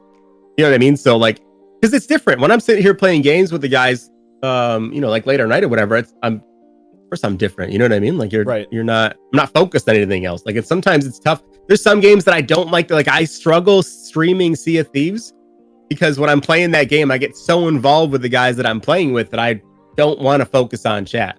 I don't even want to look at it. You know what I mean? Right. I'm just like, no, let me be involved and just have a good time with these guys and not try to also entertain and be energetic and whatever and commentate on what's going on. I just want to sit and be a fucking gamer for 4 hours. And it's tough because, like, as we want to be gamers, but like for me, it's like if I feel like if I'm going to be spending time on a game, like I might as well be on stream. Right. Like, what am I going to play games all while I'm on stream, hop off, and then like play more games? Like, I don't. Right. Yeah. I run out of time. That's my struggle with MLB. I've been playing MLB this year too, but when I play offline, I hit so much better. Is that so? But like all the time, I'm looking over reading chat. I'm like, fuck, he's throwing it. I'm swinging it, whatever, because I didn't even watch the wind up. I'm just like, oh, the ball, and I hit A. Right. I've lost many when I'm not streaming, I'm just locked in. Right. Not playing. You know. Right. I've looked up before and the count's 2-1, and I didn't know I had a batter on shit. I'm like, oh, fuck me. I'm already behind in the count, and I'm not even looking. It's a struggle, man. So it's tough to kind of balance those two out. That's why I like what I do with Madden is, I'm a just chatting streamer all the time. I've been telling people that for a year. I'm like, I am a just chatting streamer that happens to have Madden on. Madden going on in the background, yeah. Yeah. I mean, we're coming up on season, bro. So I loved it. I mean, I lurked numerous Sea of Thieves streams. I think I told you both, or maybe it was the third time that I got into a Sea of Thieves stream, and I love it. But like you said, man, it's different. It's a different vibe, different environment. Are you excited for the hype of the new game? Or are you ready for 22 to hop back in here? I am almost ready. Almost ready. What's I'm ready. What's left to get ready? Well, I can't. It's still a secret. I can't say. I'm ready to be a streamer for Madden 22. I'm ready to try to kick off YouTube again, which I hate YouTube. I hate the algorithm. I hate the stupid fucking thumbnails and the cheesy ass fucking titles that you need to have on there. I hate it all. It's super cringy. And every time I type one up, I'm like, I fucking hate myself. Yeah. But I'm going to try to push it again anyway, because I can't stream enough hours to be able to reach the audience I think that I can with the content and knowledge that I have for it. Mm-hmm. So YouTube, I think, is a far better platform for me to push as well. Mm-hmm. But I also have a super secret project that is in the works that I cannot announce. I'm hoping it's ready for the launch, maybe September 1st at the latest. But it'll be an absolute fucking game changer, and I can't wait. People are just going to be in fucking awe over what's about to come out. So Buffalo Kaay is cooking up. He's in the kitchen. Buffalo Kaay's got something going on for us here. This has been in the works for probably 4 months now, 4 or 5 months, and it's almost there. I got to hammer out a few more things and get it ready to go. Ooh, a tease indeed, Buffalo Kaay. Yeah. Okay, all right, I don't mind that. That gets the people going. It's like enough of a taste that I feel like it gets the people going, and that's solid. So I mean, obviously, we're going to expect a health and a wealth of Madden 22 content coming for you over the next couple months here. Do you have like, direct, I know this is not what you do, and like I feel like I kind of understand the role that streaming plays in your life, especially, looking forward to sitting for captain. What do you have other bits that you want to tap into with your audience, with your reach, with how personable you are? Or do you think that, Madden is where you can settle in and thrive? I know that I have an arena kind of cornered in Madden right now. Agreed. Obviously, I'm not the only person that does it. Like anything else, everybody's going to come out. Like we talked about it before. Content creation is a copycat league, right? Everybody's going to do, like we talked about, even like with the methods, right? It's not one person's method. Nobody's ever going to even figure out who finds it first, because usually people can find it on their own given enough time. So it's not, you know what I mean? It is what it is. Everyone's finding the same methods. Right. Yeah. There's only one. So everyone's going to find the same one. Right. But no, long term, I would like to, like, honestly, I like this. Yeah, me right. too. Like I would much rather run a lot more talk show based stuff. Even like on Monday with Out of Bounds, like I had a fucking blast hosting Out of Bounds on Monday. That was a great time. Yeah. Sure. That's the content that I would rather create on a regular basis, which still having Madden as a home base for what I do. I think what I do is important for other people to learn, so they not like me and get priced out of the game in October and they can't play anymore because you see a card for 80,000, like, oh, never buy that. Right. Yeah. That's my whole team. I don't even know how to start getting there. Right. It used to drive me nuts. I want to make sure that I still have that available to people and show them how easy it really is to do. Mm-hmm. But in terms of content creation, I would love to be able to just get out and play whatever, right? Like I would love to be able to sit and go just do like a fucking Mass Effect remake, right? Those are my favorite games almost ever. Totally. And just chill and do that. So this year, or horror games. I fucking love horror games. I love like Dead by Daylight and like these scary games and shit, and people like torturing me. They're very clippable. I've seen some clips that made me laugh out loud like hard off of these horror games. Yeah, it's so much fun to play. Like, I love horror movies. I love Halloween. I love scary games. But I still never stream them enough because it's tough to like kind of fit that in. But this year I'm going to make a very concerted effort to, during the Madden season when viewership is really up but kind of navigate that audience a little bit. Be like, yes, I'm a Madden guy. I do this, but I also do this. So kind of transition that as well, and hopefully draw some people, with me that like me enough to stick around and watch me do the other stuff. Because it's been like tough this summer. I dropped out of Madden early this year, and barely touched it. You're not alone though. That happened to quite a few of us. Yeah. But then in the summer, I got really, really busy for the last couple of months. So I dropped my stream time from 15 hours a week down to like 6. Mm-hmm. Right. So then, and it was much more like erratic, not as set as it was. So like, so viewership dips down because people don't know what I'm on. They don't know what I'm playing that day. They don't know, you know what I mean? Find you. Right. Yeah. It's just a natural drop in viewership as expected. Yeah. But I think I need to be smarter during the Madden season to start to navigate things so we're not locked in this corner forever. And try new projects, right? And go try new stuff and see what we can pull out and take advantage of. Does that ebb and flow of like viewers depending on season like bother you still? Because like, I mean, for me, I've been doing it less time, and like it's like, even after partnership, like you always keep a half eye on it. Like, you want people to be there and to be, enjoying what you're doing. But I know, it can be especially frustrating for someone, who might be listening who's on the path to partner. And I know you've had to navigate like this type of thing seasonally, and you seem to stay pretty well focused. So like, how are you able to kind of how were you able to reason your way off of feeling bad things about that? Okay, so I'll say this: being a content creator is one of the most toxic things you can do for your mental health. Fair. Because your whole job is to get people to like you and engage with you. Yeah. Right. And then every time you hit a new record, a new personal best, you get this euphoria, right?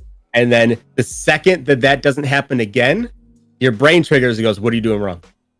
Right? You can go from 150 viewers to 100 the next day, and your brain goes, what's wrong with me? How come a third of these people didn't show up today? What's going on? What's going on? What have I done wrong?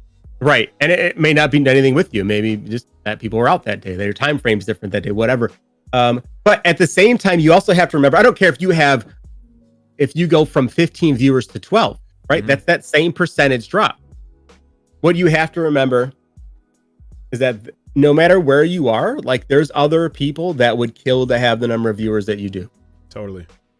Right. And that's a tough part. Like, and it's tough. Like right now, like I usually stream to, I don't know, between 30 and 80 people. Right. We're at the height of Madden season. The highest that I reached was 800 and something organically with no raids, no Madden Live, no nothing. And that blew my mind. Right. That's fucking ridiculous number. It is. But I sit there and I get on and now just honestly just chit chat for 90 minutes. My streams have been really short lately too. And I look down and I'm like, God damn, really? We averaged like 50 people today. I'm like, from 800, like what the fuck? Like I'm getting like less than 10% to show up again. And it fucks with you. And then I have to stop and remind myself, I'm like, there's plenty of people out there that would fucking kill to have 50 people in their chat while I do nothing but just talk. Right. So like you have to kind of like keep yourself pretty grounded, but it's a super, super toxic to your mental health, man. Anything that you do, like I said, it's tough when your goal is to get people to like you. And then when they don't, to the same degree that they did it differently, your brain just struggles to adjust and be appreciative of what you do have rather than looking at how come you're not, because your brain, it's like we look at life so much as like as like an RPG, right? You're always trying to level up, get to the next level. Right. And then, you don't ever want to go backwards, right? So the minute you feel like you're going backwards, it just crushes you. And it's really tough to understand that there, like you said, there's ebbs and flows of this. There's dips, there's high days. I mean, people notice that if you watch your analytics as a streamer, you'll know there's days that are like that, right? There's some days where your content just isn't as desirable as something else's, or people just aren't on that day. Right. So it's not always just you. It's not, you know what I mean? As long as you're seeing long-term positive growth in the right direction, you're fine. Long-term, right? Don't look at your chart for the past year, not the past month, not the past week, not the past 2 days. Right. Look at it over the year. As long as that chart is going up, you're going in the right direction. So just calm down your panic and stress and stuff. Just even doing it for a longer time. You have to take that bigger scope look at things rather than just that, today was really bad. I'm like, okay, well, fucking try again tomorrow. Like that's how it works. Yeah, true indeed. And I remember it too. Like as you're sniffing that path to partner, like the metrics are starting to get a little bit closer. I remember it well, just thinking like this sucks because this makes me a worse streamer, and it was a relief to get to the point afterwards. So it's like my heart goes out to the affiliates who are chasing the partnership, because while I think that the objective, like empirical number is probably fair, I think to say, like I don't think there's any, it's not like, it's not so high that nobody can accomplish it, but the fact that you are forced to consider the number. I'm thinking about who's not there rather than who is there. We're having a great time building community on Saturday nights. For example, like my chat messages may have been the highest on an Among Us stream on a Saturday night that I had to kill completely, because to your point, you see these trends. Saturday night I put up 50 people. For as long as I'm live, I'm hurting like my overall chance and my overall goal, and it was such a relief. I was asked in a different podcast, like, what changed about you when you achieved partnership, and I was like, honestly, I just think it made me a better streamer. Like I felt confident and comfortable with doing what I thought was going to be the best show that day, rather than have to overanalyze and live in my channel analytics. Like, all right, should I boot up today or not? Yeah. Right. Yeah. It frees you. It allows you to take risks without fear of negative impact. True indeed. Right. You're like, that people ask like, oh, what's the best perk partner? It's like, I can do whatever I want and I don't care. Yeah. Like, that's really it. You know what I mean? If I want to boot up today, I'm like, I'm playing fucking Zelda today. Right. Fuck you. Like, I don't care what my numbers are. If I stream to 12 people, I don't fucking care. Exactly. Like that's it. Like, can I do Sea of Thieves and I have 20 people watching me? I'm like, I don't care. I'm playing Sea of Thieves today. Everybody can go fuck themselves. Yeah, like I'm playing. It's gonna be Spider-Man Miles Morales today, and you could get with it or get away from it, but this is what's gonna happen regardless. Yeah, some days I'll do those games and I won't even turn the camera on. I'm like, nah, no cam today. What are you doing? I'm like, I'm playing Sea of Thieves. Yeah. Oh, well, didn't you tell people that they grow if they have a camera on? I'm like, yeah, I don't care today. Like for me, I have that plateau right? Once you have that badge, you're freed of the, like I have to keep my schedule. I have to stream on this day. I have to do this today. You're freed of all of that. That's the biggest perk of being a partner. Is some days you can just go, oh, let me try this. Right. You're afforded some flexibility in there and like some creativity, I think. Right. Too. Yeah. Like even now, like if you change, if you're playing Madden and then you switch over to Among Us and 50 people hang out, that's awesome. Dub. Yeah, it's a super dub. That's totally fine. When you're pushing for partner, you're like, God, what did I do? This was a huge mistake. But once you're there, you're like, yo, I got 50 people playing Among Us. That's fucking great. You know what I mean? Like, oh, exactly. Yeah. You're ready to go. When I saw 50 people in here for Spider-Man, I was like, bro, I have come. Right, exactly. I've come a long way. This feels really nice.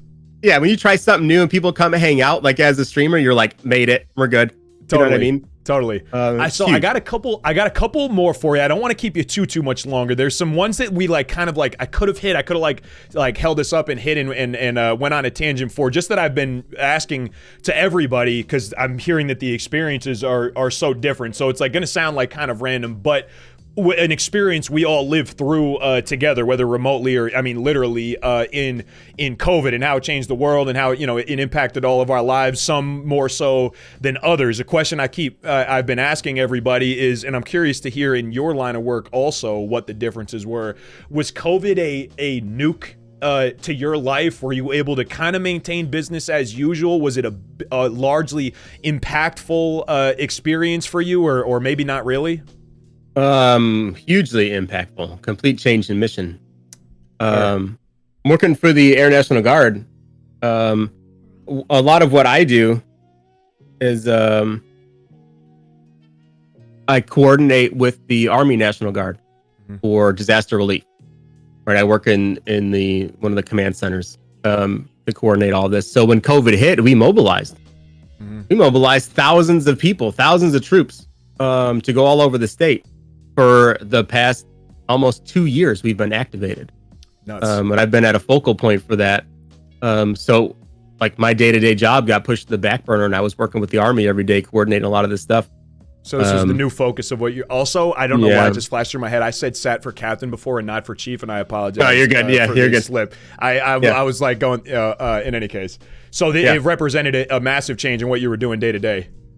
Yeah. Oh yeah. My whole focus had changed to like data analytics and type stuff to, okay, what commander needs what, where, and how do I get those troops there immediately, and what's going on, and responding to, like I said, in briefings that the governor was giving every single day to find out what our status was, what we needed where, and then figure out how to get it there, and then actually go execute. So it was some long fucking brutal days.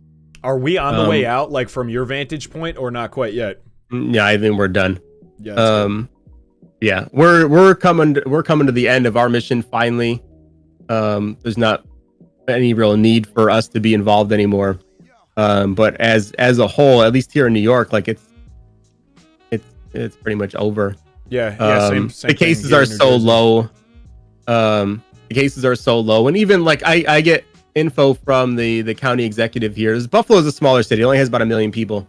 Okay. And throughout all of COVID, there's been, I think it was 30 deaths total for anybody under age 60.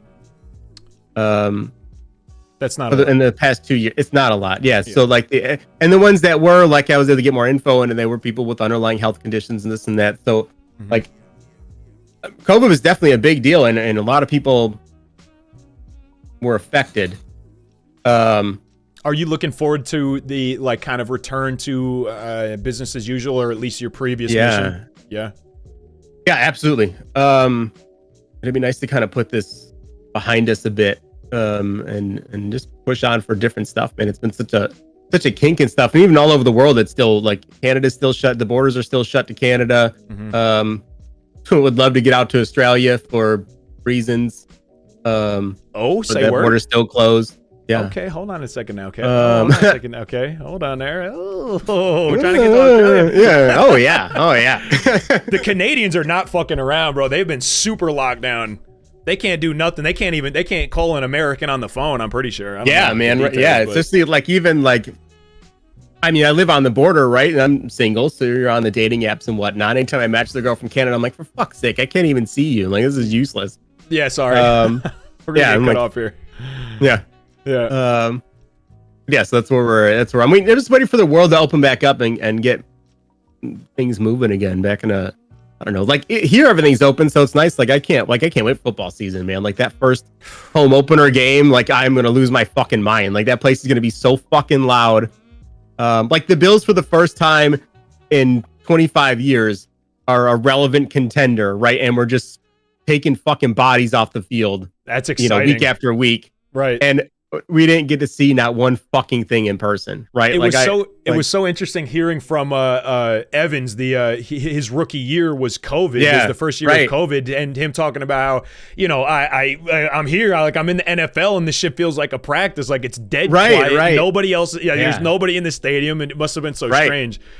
Yeah, like we can't wait for Bills got Stephon Diggs last year. Mm-hmm. He led the league in receiving yards.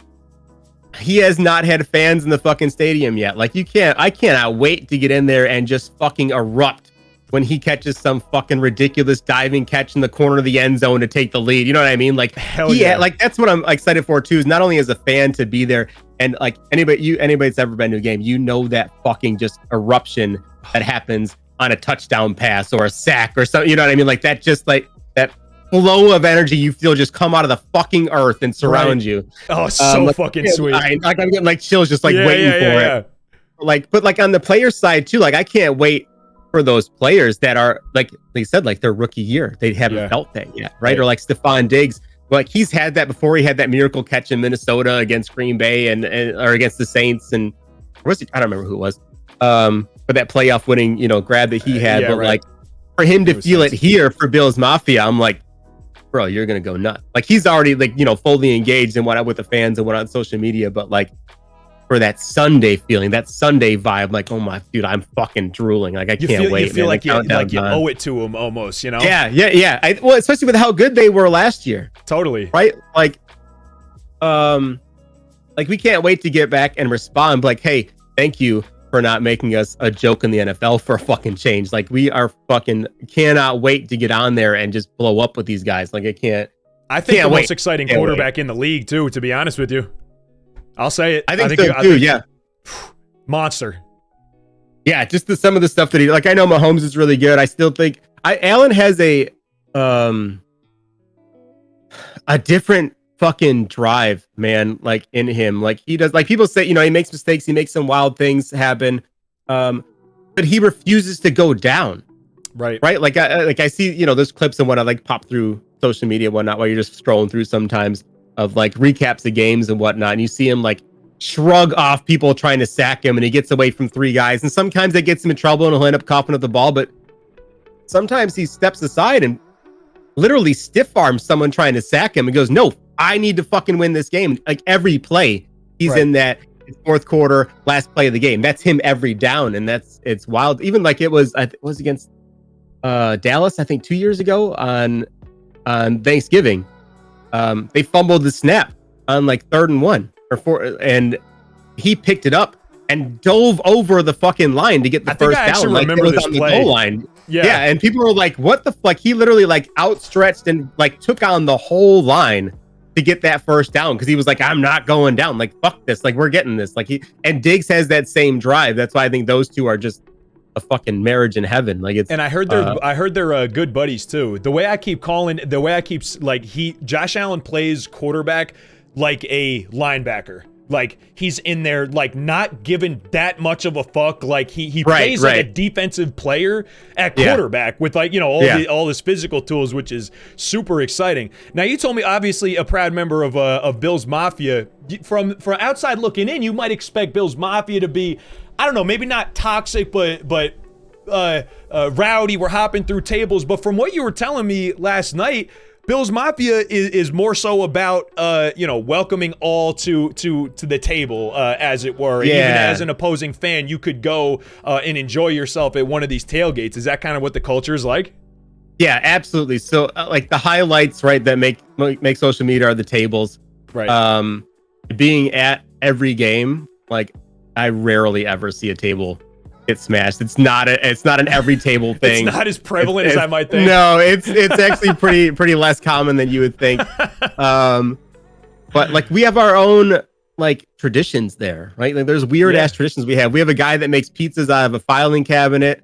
And they're actually fucking amazing too.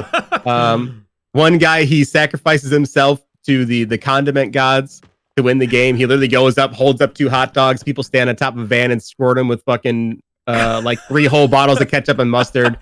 Like anytime they play the Dolphins, there's somebody out there that brings this like giant fish and they set it on fire hanging from a fucking pole. Like it's just these weird goofy things. But like even if you come in as like an opposing team fan, like and you park next to us, like you get out of the car, I'm like, fucking Jets fan. And I'm like, all right, here's a beer. And I literally toss the beer. Like, you want food? Like, we got plenty. What do you want? Yeah, that's cool. And it's right there. You know what I mean? It's like, we're just there to fuck. It's 9 a.m. when the parking lot opens. We're there, parked, tables out, cooking food by 9:15. You know, game's not till 1. I'm like, bro, we're here all day. Like, you might as well have a beer with us and hang out. Right. Yeah, we might as well forge this alliance early on in the day. Yeah. Hanging out with each other for quite a while here. Yeah. I feel like New York could pick up a little bit of that. Definitely not a hostile environment. It's an energetic environment, but it's not hostile.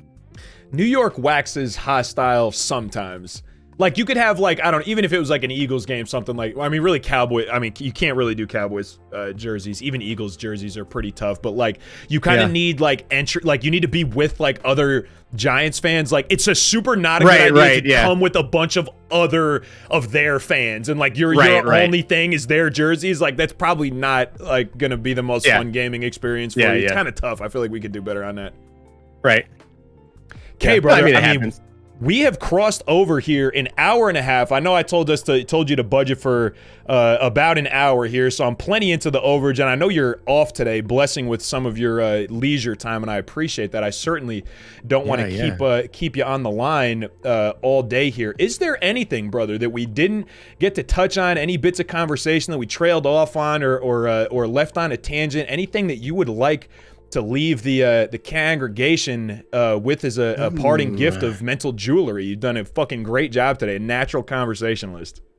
Man, I don't know. I know we started going down the path of deployments, but I don't think I want to leave on that note. Those are some grim stories of me almost dying a few times. I dipped my toe in the water, and you made a really good point at the time. You were like, yeah, well, it's not like all bad. So I liked that instead we focused on some of the things you were able to experience, that the career that you were able to enjoy, the things, the places that you were able to go. And that was me. I was like, it's dynamic on that. Cause like, I know there's, I know there's stories there, but I think it's also, we did a positive thing in framing it as something that you did tell me the story, if you would like. Not that we need to leave on a somber note, but I think it's incredible and super valuable, and it's certainly the last little bit of mental jewelry that would be appropriate here. Would you like to touch on any of the story of the building, or maybe not? Yeah. I could do just a quick recap of all the times we almost died. No, yeah, dude, don't rush. It doesn't need to be quick. I got a whole heck of a lot of nowhere to go. That was right, like I said earlier. I was like, I wanted to be delicate with it because I know the conversation you and I had last night was more private than this one is here. I know I was, sitting there, mouth open on the call. So yeah, bro, I would love to get the story. I got the chat minimized, so I can't even see anything. So as far as I'm concerned, it's just you and I chatting. Good. But so it's been, like I said, we talked about the good times in my career. There's been some, even in the Air Force. I've been like, I've never had one of these like cushy outside the fucking threat zone deployments. Like my first deployment was to Baghdad in 2006, which is hot. That was, I remember every month for like 4 months was a new record for the deadliest months of the war.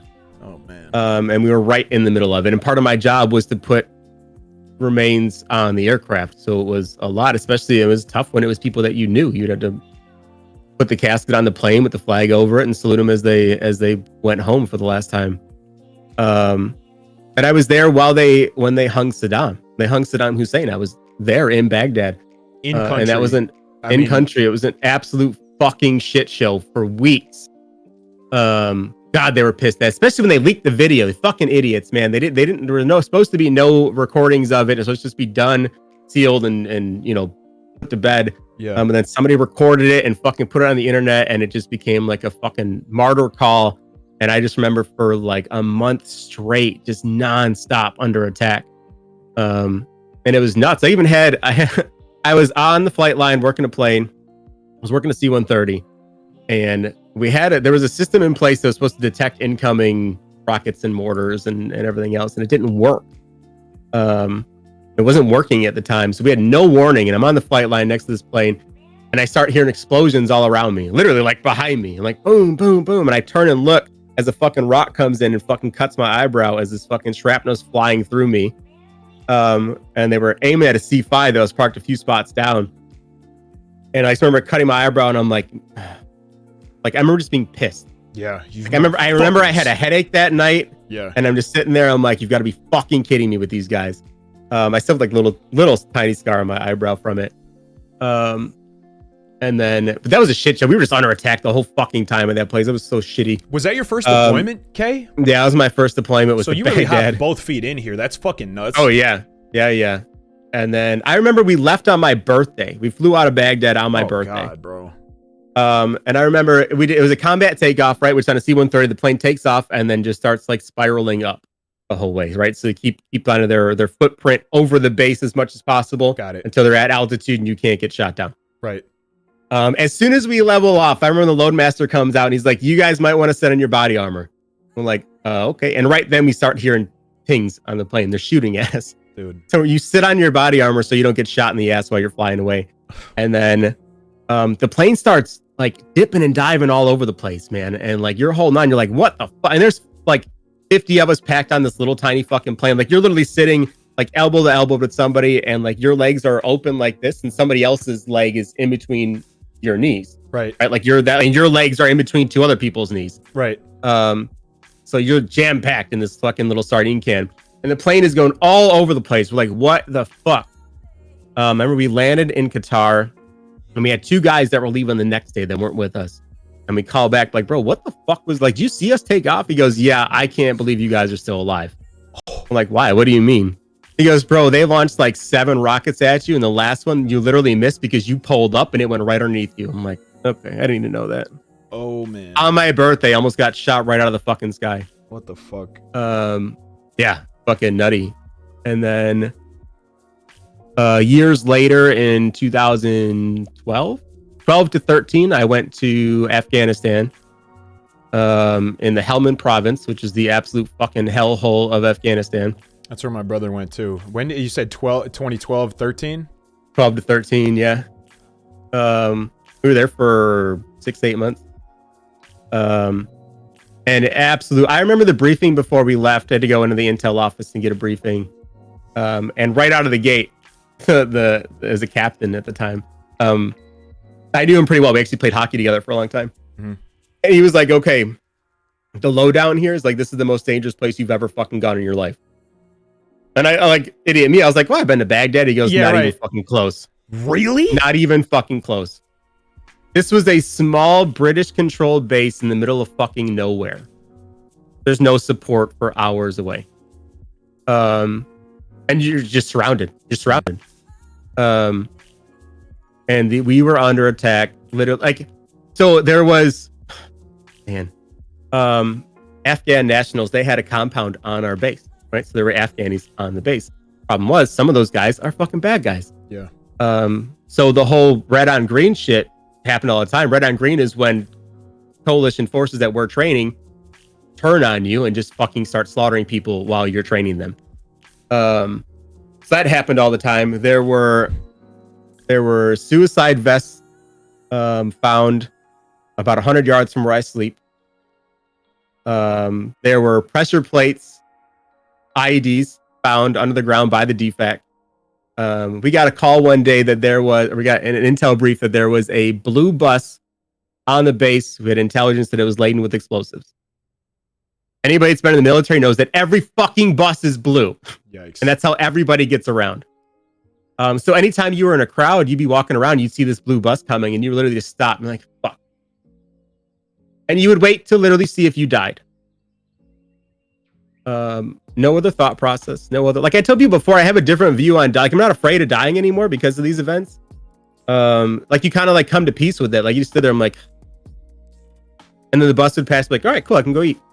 Like that was your thought process. Like, well, I'm either gonna die here or I can go eat. Like that's like you would just wait to find out. I mean, it's been desensitized to you just based on yeah, frequency you of become exposure. numb Just like to number, yeah, the sample size. I would imagine for you. It on this base too. Like they had broke through the wire. They had blown up a couple planes. Like it was an actual like ground attack situation. One guy stole a van and was able to get some explosives on it and was driving towards a plane. And while he's trying to light it, he set himself on fire. And then he falls out of the fucking van and the van just goes off into the middle of nowhere. And this guy's just literally burning to death on the flight line trying to kill us. What the absolute fuck? Yeah. And then we got hit with a rocket attack right around Ramadan as a custom. And it hit the front of my building. One of the rockets hit the front of my building, and it's just a tin can building, no hardened structures around it, no concrete barriers, and it's just literally a fucking tin can like garage in the middle in the desert. And like I was telling you yesterday, there's about a 3 to 4 second span of time that in my brain still to this day takes 30 seconds to replay the whole thing. Because I remember I just got done inspecting a helicopter in the backyard, and I'd come back down. I remember for the second time that I got blown up, I had a migraine. I remember I came back and I sat down, and I remember putting my head against the back wall. And as I did, I heard this sound kind of like ruffle through, and then I heard nothing. And that was the impact, the initial like concussion force that came through. And I remember seeing there was this drop ceilings, and I remember seeing all of the tiles uniformly move up about 2-3 inches and then slam down. And right then is when I felt the blast, literally knocked me out of my chair. Shrapnel comes flying through this fucking metal building. The power got cut out. The fire alarm starts going off. All the dust and sand that's on the ground rises up at the same time. So your whole world changed literally just like that. Your whole environment just completely changes. Adrenaline goes through the roof, to the point where like you're almost shaking, but you're like, I can't even describe. I can tell you how it feels, but I can't describe. I can feel it right now, but I can't communicate what it feels like. It's a different when your brain thinks you're about to die, your body just does some different. I don't know. Your heart rate goes up. You can feel your blood pressure go up. You can feel your senses go to 1,000, and it's a your fight response is totally triggered through the roof. Biologically, evolutionarily, you're right. Triggered, ready to go. Yeah. And I remember being where I landed was right underneath the rifle rack. My rifle was. I remember grabbing it right away, reaching up and grabbing it, and charging around right away. And then I start crawling around, checking on all my guys to see who's where. Like I don't know what. Yeah. I don't know if half the building's gone. I don't know shit. So I go crawling around looking for everybody. I get all the guys. I get them out to the bunker. And then I go around and I look out the front of the building, and I see 2 guys running away. So I draw up, and I'm ready to fire, ready to shoot. Until I see that there's some of the fucking army guys that were working next door at the British compound running away from the blast. I'm like, you stupid fucks. Like, I literally almost shot you because you're outside during this shit. And then I had to go inside and call the intel compound, to let them know that we got hit. So I go in there. At this point, I don't know what's going on. So I don't know that it's a rocket. I don't know it's an indirect fire. I think it's a suicide bomber. We're getting all these intel reports, these suicide bombers on base and these buses ready to explode and this and that. And I'm thinking, well, I'm under attack by somebody right outside this fucking door. Right.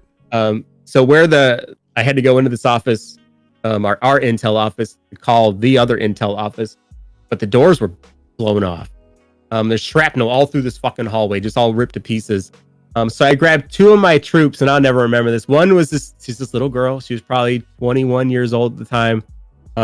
Stands all of 4'11". And this other troop of mine, who had a wife and 4 kids at home. And I grabbed them both, and I made him. I said, I didn't come with me. I said, I need to go in and make this call. This door's compromised. I need you to fucking rack a fucking round right now. Safety off. aim your rifle at that fucking door. Anybody comes in, you drop them.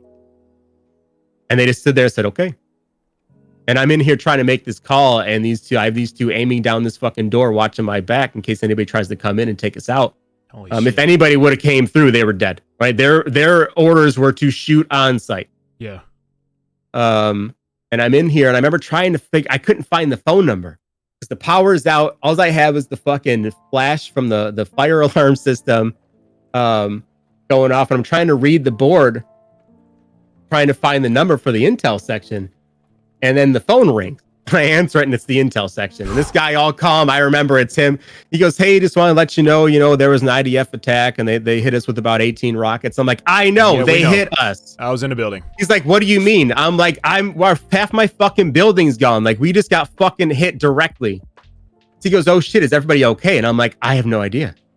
I don't know. Like, I haven't done an count. My brain didn't work right. I don't have a count yet.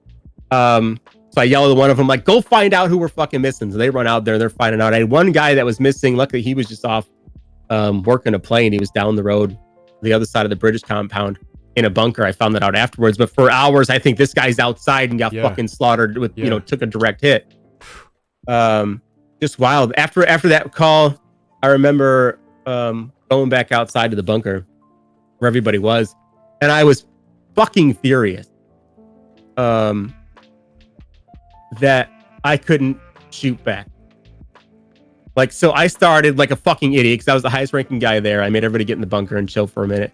And then I didn't even fucking listen. I grabbed my rifle and I start walking towards where I knew the rockets came from. Just because I was pissed. Like, fuck these guys, man. I was furious that I could not shoot back. I'm like, fuck you. You want to kill me? Come do it. Stand in front of me. We'll fucking draw and see who comes out on top. Like, I was done. I was like, I want a fucking piece of you. And I just, like, that's the worst part is you just sit there and fucking take it and you can't do a goddamn thing about it. Yeah, it was fucking, we found out later they were shooting at us because Prince Harry was there. He's a helicopter pilot. Oh yeah. Yeah, he was there at the British compound. They were shooting at him. They got intel that he was there. They're trying to kill him and it hit me. What the fuck? That's complicated. Yeah. I didn't even consider the angle that like the enemy would also know that Prince Harry was around. Yeah. Harry or William? I don't remember if it's Harry or William. One of them. Whichever one was the pilot. Yeah. But yeah, man, it was a shit show. And like I was telling you before, like I said, your body goes through a whole bunch. So we had so after that, the next day, that night, about 12 hours later, we got things back up and running. We were able to work some more planes. I remember our phones ended up dying. So my commander, a captain, had asked me to get somebody to bring a generator from the backyard up so we can get some things up running. And I still to this day, I feel bad because he asked me 4 times to get this done and I didn't do it because I had a concussion. The minute he would ask me, I'd be like, yes, sir. On top of it, I would turn and I forgot that he asked. Like my brain was literally broken. My short-term memory was literally gone. Like the 4th time he comes up, he goes, Sergeant Alex, what the fuck? And I'm like, sir, I'm sorry. I'll go do it right now. And somebody else had heard it. He goes, I'm on it. I'm like, oh my God. Every time I turned around, my brain literally dumped. And I just had this conversation with the commander. Damn. So we get things back up and running. We start loading a civilian plane that night, or that day. And we couldn't load it as a contracted plane, right? Civilians are on it. We were technically not allowed to go on it. They needed help getting this cargo up to where their aircraft was. So we would help with that. And one of my troops, she comes back in and she's like, they're doing that wrong. I'm like, what do you mean? She's like, they don't have enough restraint on that shit. It's not tied down right. Like it's loose. I'm like, I told the guys, like I radioed out to him like, hey, I got somebody saying your shit's not tied down right. And the guy radios back in. He goes, no, it's fine. This is how we load our stuff. I'm like, you're not a military aircraft. I can't ground you. You have to go. So that plane takes off. We leave, I leave and go to bed for the night. I remember coming back in the next day and right away, one of the guy that I'm relieving comes in. He goes, by the way, that civilian plane you loaded last night just crashed when it left Bagram. I'm like, fuck. I'm like, are you serious? He's like, yeah, it's on YouTube. Oh my God. Somebody caught it with the dashboard cam and you could see it take off. You can find it still. It takes off and you can see the cargo shift. You can't see the cargo, but you can see the plane literally take off and then go nose up and then crash down and completely explode, killing everybody on board instantly. And like, that still makes me like sick to my fucking stomach that like I fucking knew that plane was wrong, right? Like I knew that was a possibility of happening, and that it actually fucking happened. Like still just like puts a fucking pit in my stomach. But they wouldn't listen. Yeah, like right away, like I'm already still in shock from the night before. You know what I mean? And then this guy right away is throwing this video in my face. I'm like, I just fucking talked to that guy like 8 hours ago. Holy fuck, dude. This kind of thing must stick with you. I mean, it's so 100%. Intense even hearing it, you know, as a viewer and just someone listening to the story, man. Holy cow. This must be things that have stayed. Oh yeah, absolutely. Absolutely. To cap off that week, the next day, I go back to my tent and I hear explosions all over the place, nonstop. And I'm just like, I can't, like, what the fuck is happening now? So I go in the bunker and the explosions stop, the alarms stop, and go back in and try to get some sleep.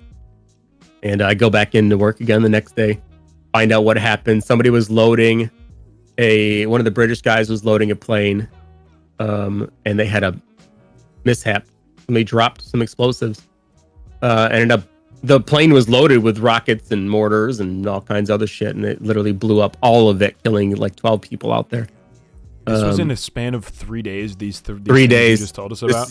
This is about 90 hours of my life. Yeah. Was this the Helmand deployment or the Baghdad? Yeah, this is Afghanistan. Yeah. What the absolute fuck, dude? And this is at the same time still getting reports. Hey, there's suicide bombers on base. Watch your six. This, you know, keep an eye out for this. Keep an eye out for this. While things are literally just blowing up around me and people are fucking dying left and right. So I go into work that night and they had the remains, and I stood there and watched them load all fucking 12 of these British guys on the base. Like, we even turned off our lights and stuff, so they kept one light on the plane while they're marching all these guys out. And I was just fucking gutted, man. I just couldn't, like, I was shot. Where do you even go from there? How do you rebound? Like, where do you start to feel like things are going to be all right after these 3 days? You don't. Yeah. You don't until you're back home. Like, there's no like climbing yourself up, because at that point you're on edge. I think we had like 4 months left to go. Right. So then take 120 days of your nerves just being at 100. Cooked. I mean, fried. I don't know how you go on. And just like I was telling you yesterday, like I remember going back after that third day, going back to my tent and being just so overwhelmed.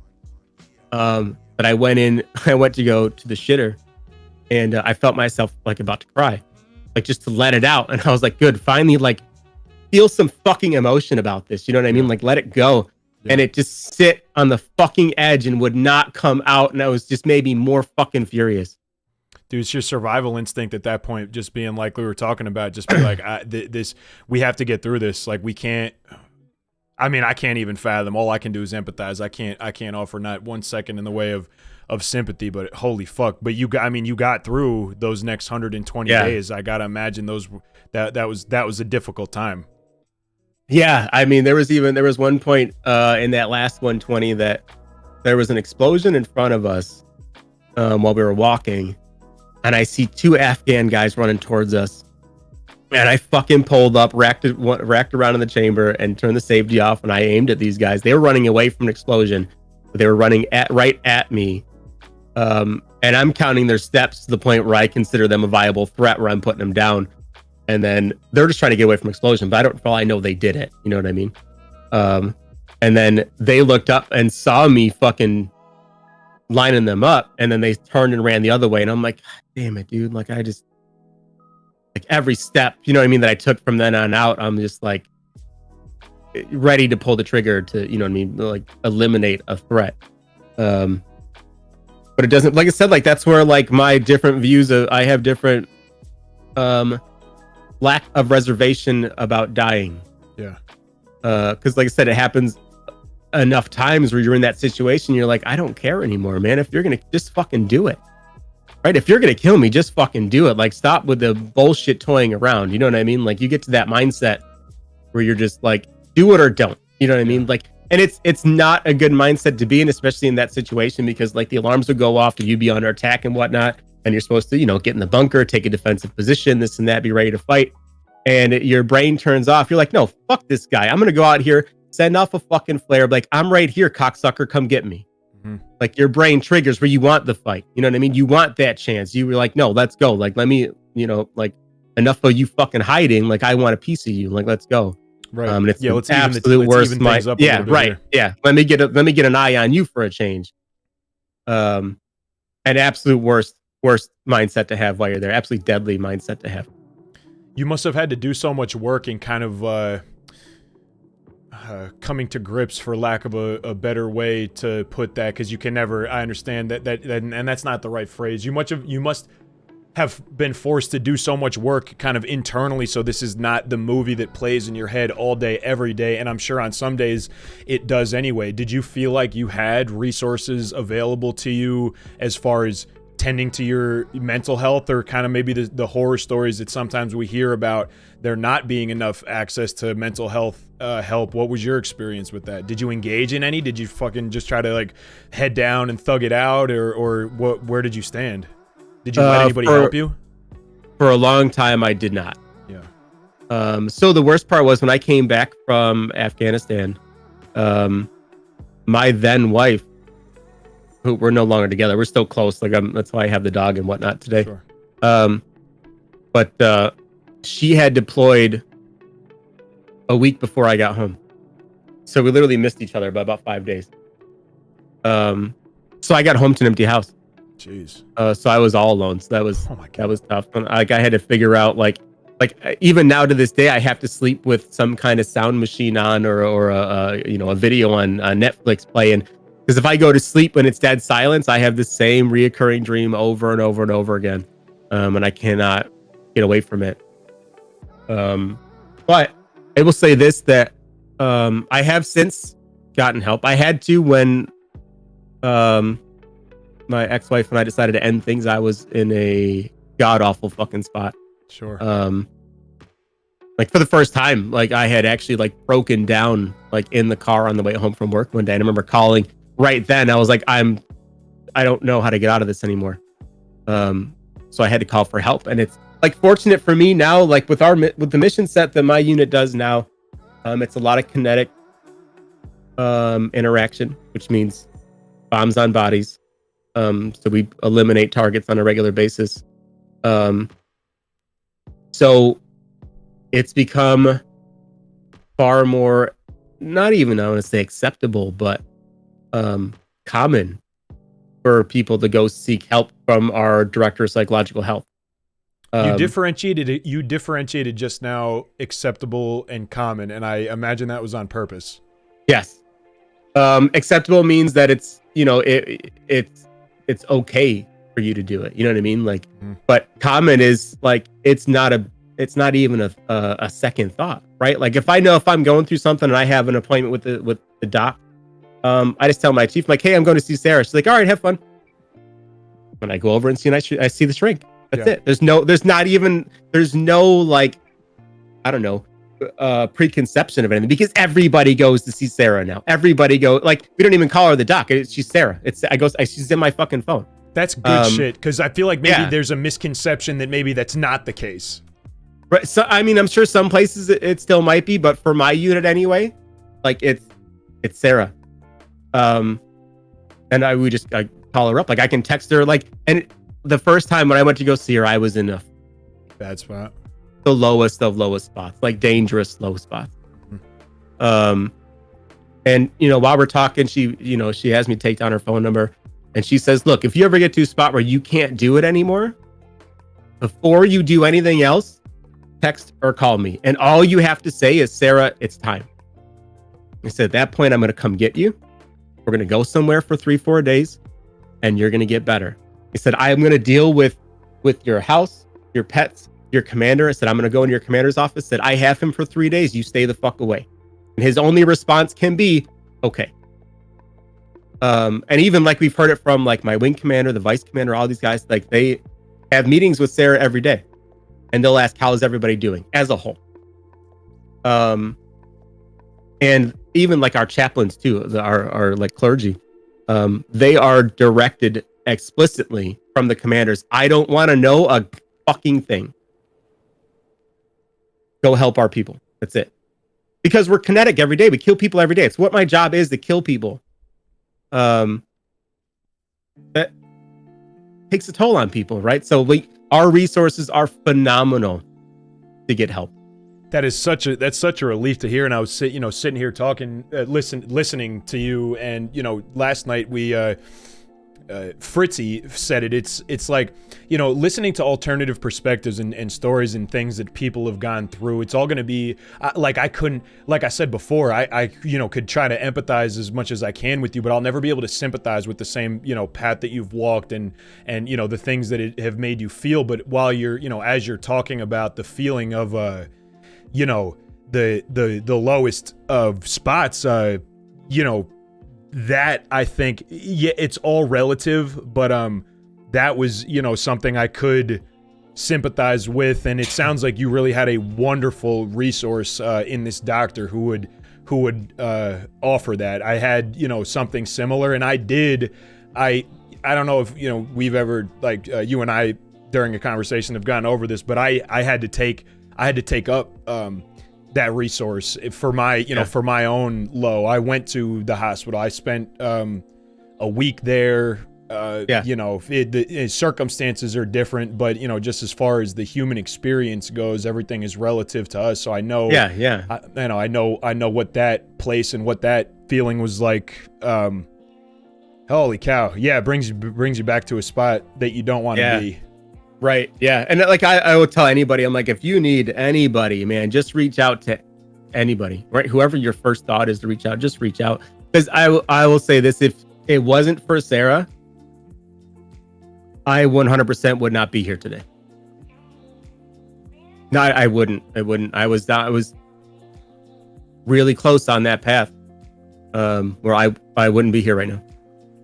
Yeah, I feel the same about the doctor that decided I went. I was in a similar spot mentally, for sure. My parents kind of hijacked me. I remember my dad showed up in the morning. It was, I don't know, like 10:30, 11 o'clock, and a very small part of a symptom of the things was I was drinking a whole lot. So I had like 3-4 empty beers on the table, and he comes and he kind of levels with me, and I understands like how bad it is, and the fact that I had pretty much made the decision by then. I knew there was a rifle range up the street, and I knew that the corner booths had the concrete at the wall, and I was less likely to hurt somebody else. And I told him that I was thinking about these things, and he took me to the doctor that I feel the same way that you do about Sarah, because he was calm and wasn't judging me at all at the time. He was like, "Do you think you should go to the hospital?" And I was like, "Yeah, I think I probably should." And it's important to know that for others that have tasted those lows, like there are always going to be resources. Like at the time, I wasn't insured. I didn't have like a primary care, and I still. Yeah, I had to pull strings, and we had to do like compassionate care, and like it wasn't like easy by any means, but like if and when like you really, really need help, whether service or civilian, like it is available to you, like regardless of like money or circumstance, you have clothes or not have clothes, like it's as low and as bad as it could possibly be. There are still resources and still answers, and that was huge for me to experience firsthand. Yeah. It definitely puts some more things in.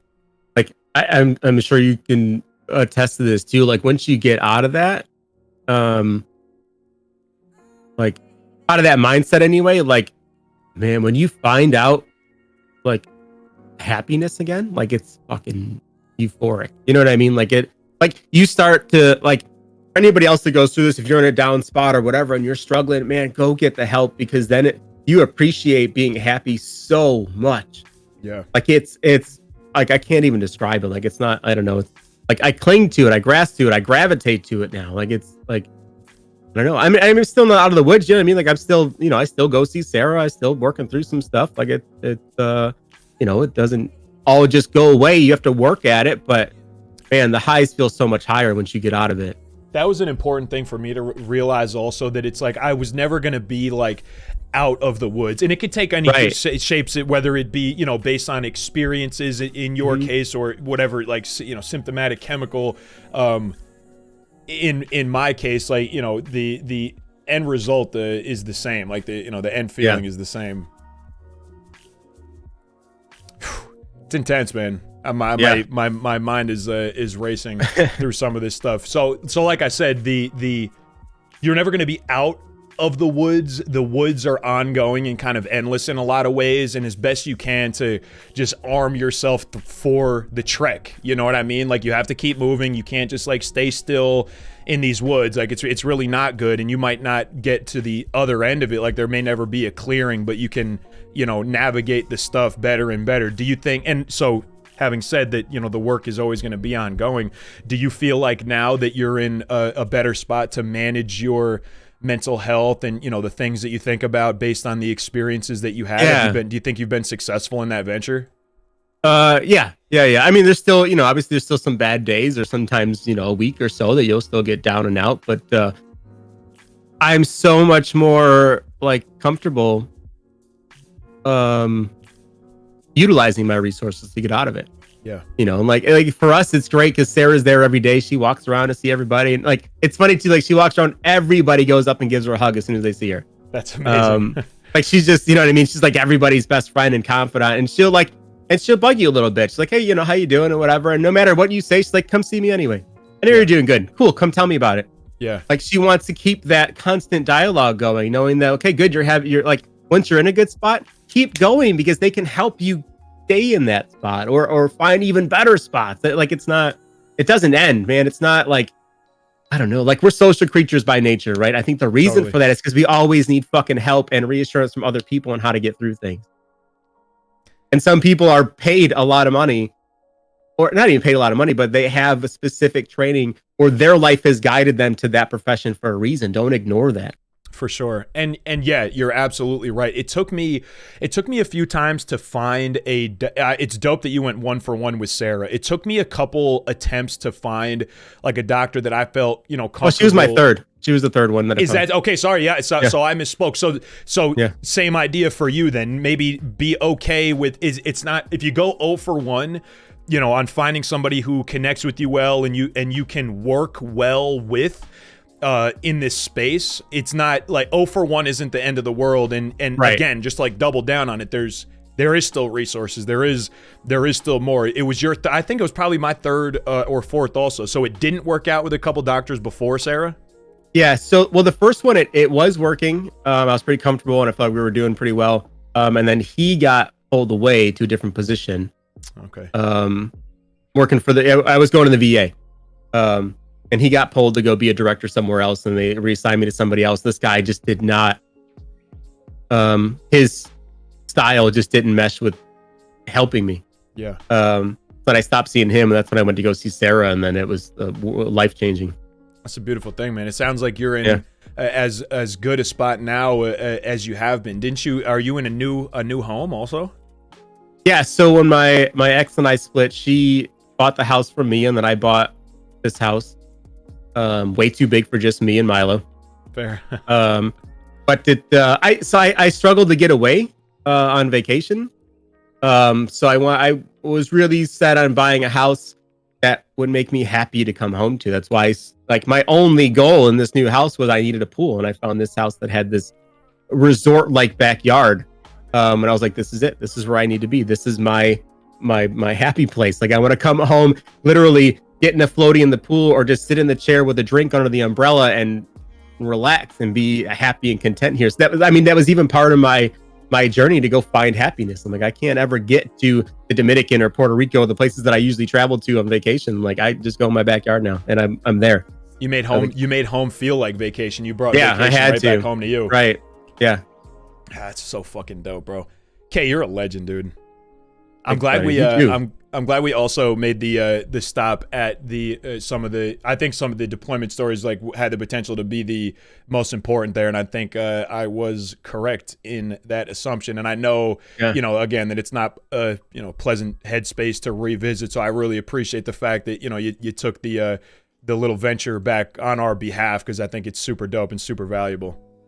Yeah. No, it's good. It's like it's weird. It's nice. Like sometimes it's nice to bring it up and kind of get it out, and like, because it's something that you said, it stays with you, right? So sometimes it's like, I don't know, sometimes it's nice to just pop that pimple again and then let it go back under, you know what I mean? Like, it's like, totally, get it all out again, go through it all again, feel the emotions again, feel everything, and then I don't need you anymore. You can go back in your little corner for a long time. For sure. Yeah. And being open to that happening the next time in the future. Get it out, talk about it a little bit, feel it, experience it, come to, again, just remember the purpose that it served in your life, and give contrast, and, make you more grateful. Like you said, on just being happy feels so much better when you felt the pangs of like true, thorough unhappiness. Everything feels a little bit better and a little bit lighter. Yeah, it makes you be less afraid to make changes in your life, to go be happy, right? Like so many people, they sit in the same spot, whether it be a relationship or a job or social circles, that they're just truly not happy. And it's tough to leave. I mean, that's why me and my ex split. It wasn't because we hated each other or anything nefarious. It was because I wasn't happy anymore, and she wasn't either, but we were together because we were together. You know what I mean? It kind of got to be that point where I'm like, we're doing each other a disservice here. Like, this isn't fair to either one of us to not go be as happy as we can be. Yeah. Like, why don't we? And that was fucking tough, man. That was really tough. I can imagine. But it just sounds like you're more capable than you ever have been of, like, creating, and even if it needs to be forcibly so, creating your happiness. I think that's very admirable, because I think sometimes the alternative to just kind of, succumb to it is easier. Sometimes it's easier to do that than to fight and, really do what you can to forge out your own happiness. So I'm sure this has not been an easy venture for you either. Yeah, no, the last probably year and a half has been fucking brutal. Yeah. But I mean, we got it. You know what I mean? We got through it. We're here. We're good. We're we're in a good mental space. We're happy with the house. We're putting in for a promotion. We're like, a lot of things are looking up good there. Yeah, right, life's good. That's what I'm talking about. Kay, do you want to touch on, like, continued the shared collaboration that we've been cooking up here? Yeah, so we got a little bit of an announcement today. So as you guys know, Bendler and I are both in the OGN. Yep, as you saw us on Monday on Out of Bounds. Hell yeah. We're going to keep going that again. Another show coming up on Monday. But also, in addition to that, I will also be joining the council and collaborating with these sexy mofos. Effective immediately. Holy cow. Effective immediately.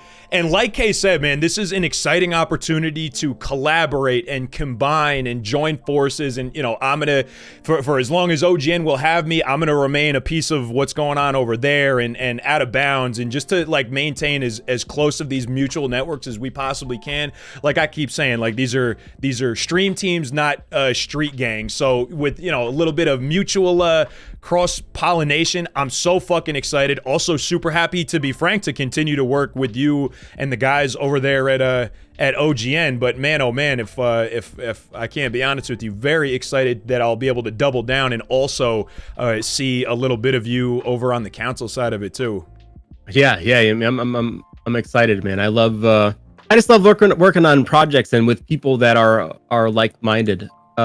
And OG, like, that's how I feel about OGN. Like, I still love all the guys in OGN. Like, I'm not leaving OGN. This is nothing like that. For sure. This is literally just me adding another project to also work on and focus on. And just to echo that, just to echo that for you, to preempt any, like, chatter or anything like that. It's not an either or. It's not a contest competition. no, it's not like this like animosity thing. Like, oh, there's so many similarities between the council and OGN in, you know, what we think is valuable and, you know, the quality of content that we're trying to put out. So there's absolutely zero to be lost and everything to be gained for maintaining a really close and even in some instances overlapping relationship between a bunch of really good people, really great streamers, and, you know, like-minded folks as well. So just to get like way out in front of us, no, this is not an either or thing. This is Kaay. Kaay is an OG of OGN. We're super blessed to, you know, have his consult and be able to access, you know, him as a guy and all the value that he brings. But just to be absolutely clear, man, OGN is you pay respect to everyone who's laid the groundwork for there to be a next group at all. So the fact that we've been able to, you know, maintain good relationships and collaborate so closely together, I think is a super dub. And that's what it is, a close, you know, mutual respect working relationship. I'm sure you feel of the same way, Kaay. Yeah. Oh yeah. Yeah. I mean, well, the thing is too, is like I tell people, even streaming, like when you're as a streamer, like you're not really competing against anybody else. Like it's totally not. There are viewers and subs and bits enough for everybody. Like it's not like you're you know, people don't follow one thing, right? Like there's a reason you watch a bunch of different shows on TV. You don't just watch like, oh, this is all I watch and that's it. Right. Like it's not like you don't have to be on one. I mean, look at your favorite fucking, you know, TV. Sometimes your actors and actresses are in a multitude of TV shows and movies and whatnot because right. I mean, they don't just, this isn't their one character. You don't just play one role. You go out and play multiple roles because you want to expand. Like what I do in OGN is going to probably be different than what I do for the council. Right. Sure. So this is me taking, you know, what I do here and then go, okay, let me try something different over here. You know what I mean? It's just, it's branching out. And like you said, it's a bunch of like-minded people, right? That a lot of us are going to be doing the same thing anyway, interacting anyway. Mm-hmm. Like, okay, well, I'll just come over here and you know, jump in with some of these projects while still working the, you know, my OGN stuff, and just bouncing around and spreading my wings a little bit and having more fun in different capacities. That's what I'm talking about. Yeah, I mean, the higher anyone rises around us, and I think that's what we've been able to, you know, like lock down and hash out a little bit and come to the realization that, you know, as high as any of us can go, the better for everyone around. It's not, there's not a finite number, there's not a finite value of success to be had and a stagnant pie that needs to be, you know, sectioned and quartered off and rationed off appropriately. You know what I mean? Like there's, as the kids say, there's plenty of food at the table. You know, you go to X's chat and then Y's chat in the Madden community, you can see mutually exclusive with no overlap, two really successful varieties. And that's just, you know, to show that there is no capacity for how much success can be had, right? The better the community performs at whole and at large, the better it is for everyone, from the, you know, the streamers who are enjoying building these networks and communities and meeting so many different people, all the way down through the viewers who like to hang out with us and they keep us company. Everyone, it's better for everybody. It's better content on the ground level. You know, better resources on the creation tip, and so it's super dope. And I'm glad that there will be, you know, continue to be. Like I said, I'm staying put. I'm doing both of them. Buffalo Kaay, like he said, different capacities for certain, but everyone is on the same page of wanting mutual success, and I think everyone is positioned to enjoy just that. Yeah, I mean, it's the same. I want everybody to do well, and there's a capacity there for everyone in both groups. And if you're not in a group, to do well, you know what I mean? Like, hell, while I'm streaming, like, if you want gameplay tips, I'm going to tell you to go check out playbook.gg and download Zan's fucking ebook, or go to Need It Gaming and get Dubby's ebook. Like, it's right. No, I like those people. Go buy their shit. I want you to go consume their content. For sure. This is not like, it's not just like a, you know, like I'm set in this corner or I'm set in this corner. I'm not. No, I want people to consume good content. I'm going to promote good content on no matter where it is. This just gives me a bit more of a baseline to work in two different arenas at the same time. For sure. Yeah, and I'm glad we got to like kind of take a second to also like, I don't know, like further explain what specifically it is, that we mean in this. It's not a, it's not an acquisition, switch, trade type of thing. It's just everybody. Yeah, it's nothing. It's two separate groups that are going to be working in the same space, going, hey, I acknowledge you. I like some of your people. Let's collab when we can. You know what I mean? And work together when we can and do our stuff. I think it's exciting. I think I just clicked over to the chat. I think the chat's pretty excited about it too. Right on. Good. Yeah, I think super dubs. Okay. All right. So now from the first time I kind of like circled the wagon and considered, I was like, all right, let me see like what more I could get out of this handsome gentleman in Buffalo Kaay. That was about an hour ago. And we have indeed set, and I am so glad that we did. We have set a new benchmark here for FendTalks, and holy cow, if the whole thing wasn't valuable, I don't know what I'm talking about, but especially the last bit, Kay, and you letting us into, like I said, experiences that you've had that civilians, thank goodness, thanks to you and those like you, we don't have to have. That it's an incredibly valuable perspective in the way that it's unique and how hard fought it was for you to come upon that. So I really appreciate again the fact that you would revisit some of that for us and with us.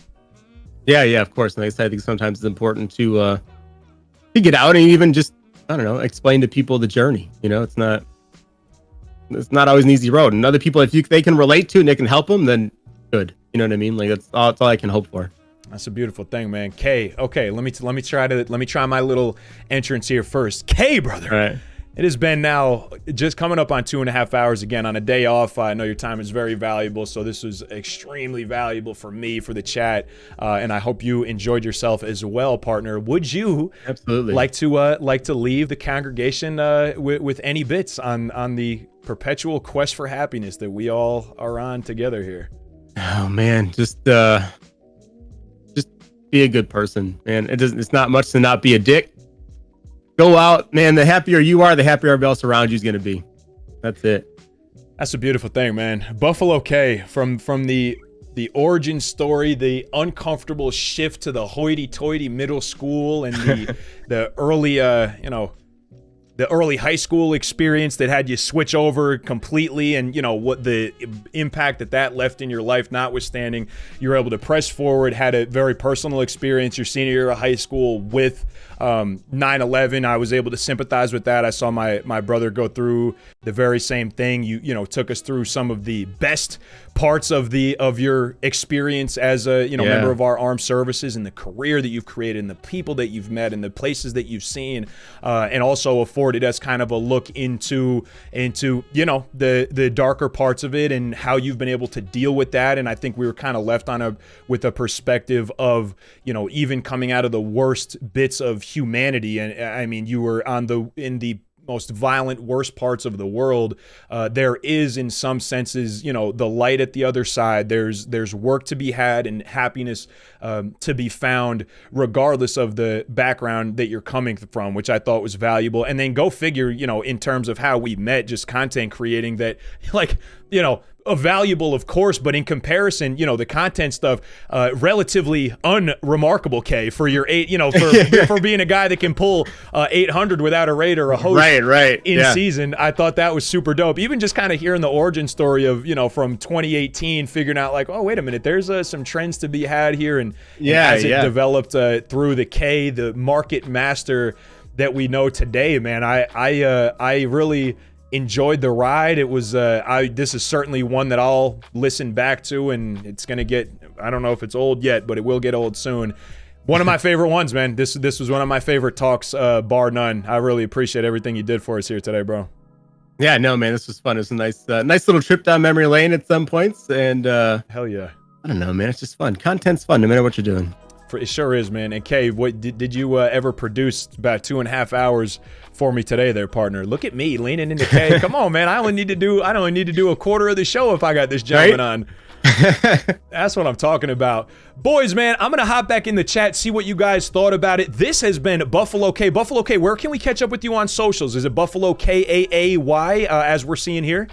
Yeah, that's it. Buffalo Kaay, everywhere. Twitch, Twitter, fucking Instagram that I don't ever post to because I forget, and TikTok that I do once every 6 months because I forget it exists. Yeah, I mean, we're like 20 I years too watch, old but for I never TikTok. even think. I never think to post anything on there. I'm like, somebody's like, you should put that on TikTok. I'm like, oh yeah, fuck, I forgot I can do that. I'll make sure to link everything in the YouTube video that I'm sure at least 15 people are gonna watch. So big numbers on the way in. But we're doing this live, twitch.tv/Fendler. Buffalo Kaay wrapping up a hell of a week. We're gonna touch on the schedule for next week afterwards. But man, an absolute legend, a pleasure and an honor, Buffalo Kaay. And thank you again so much, brother, for your time this morning. Yeah, anytime, man. Okay, man, I'll catch you on a flip. All right, man. All right, brother. See ya. Peace.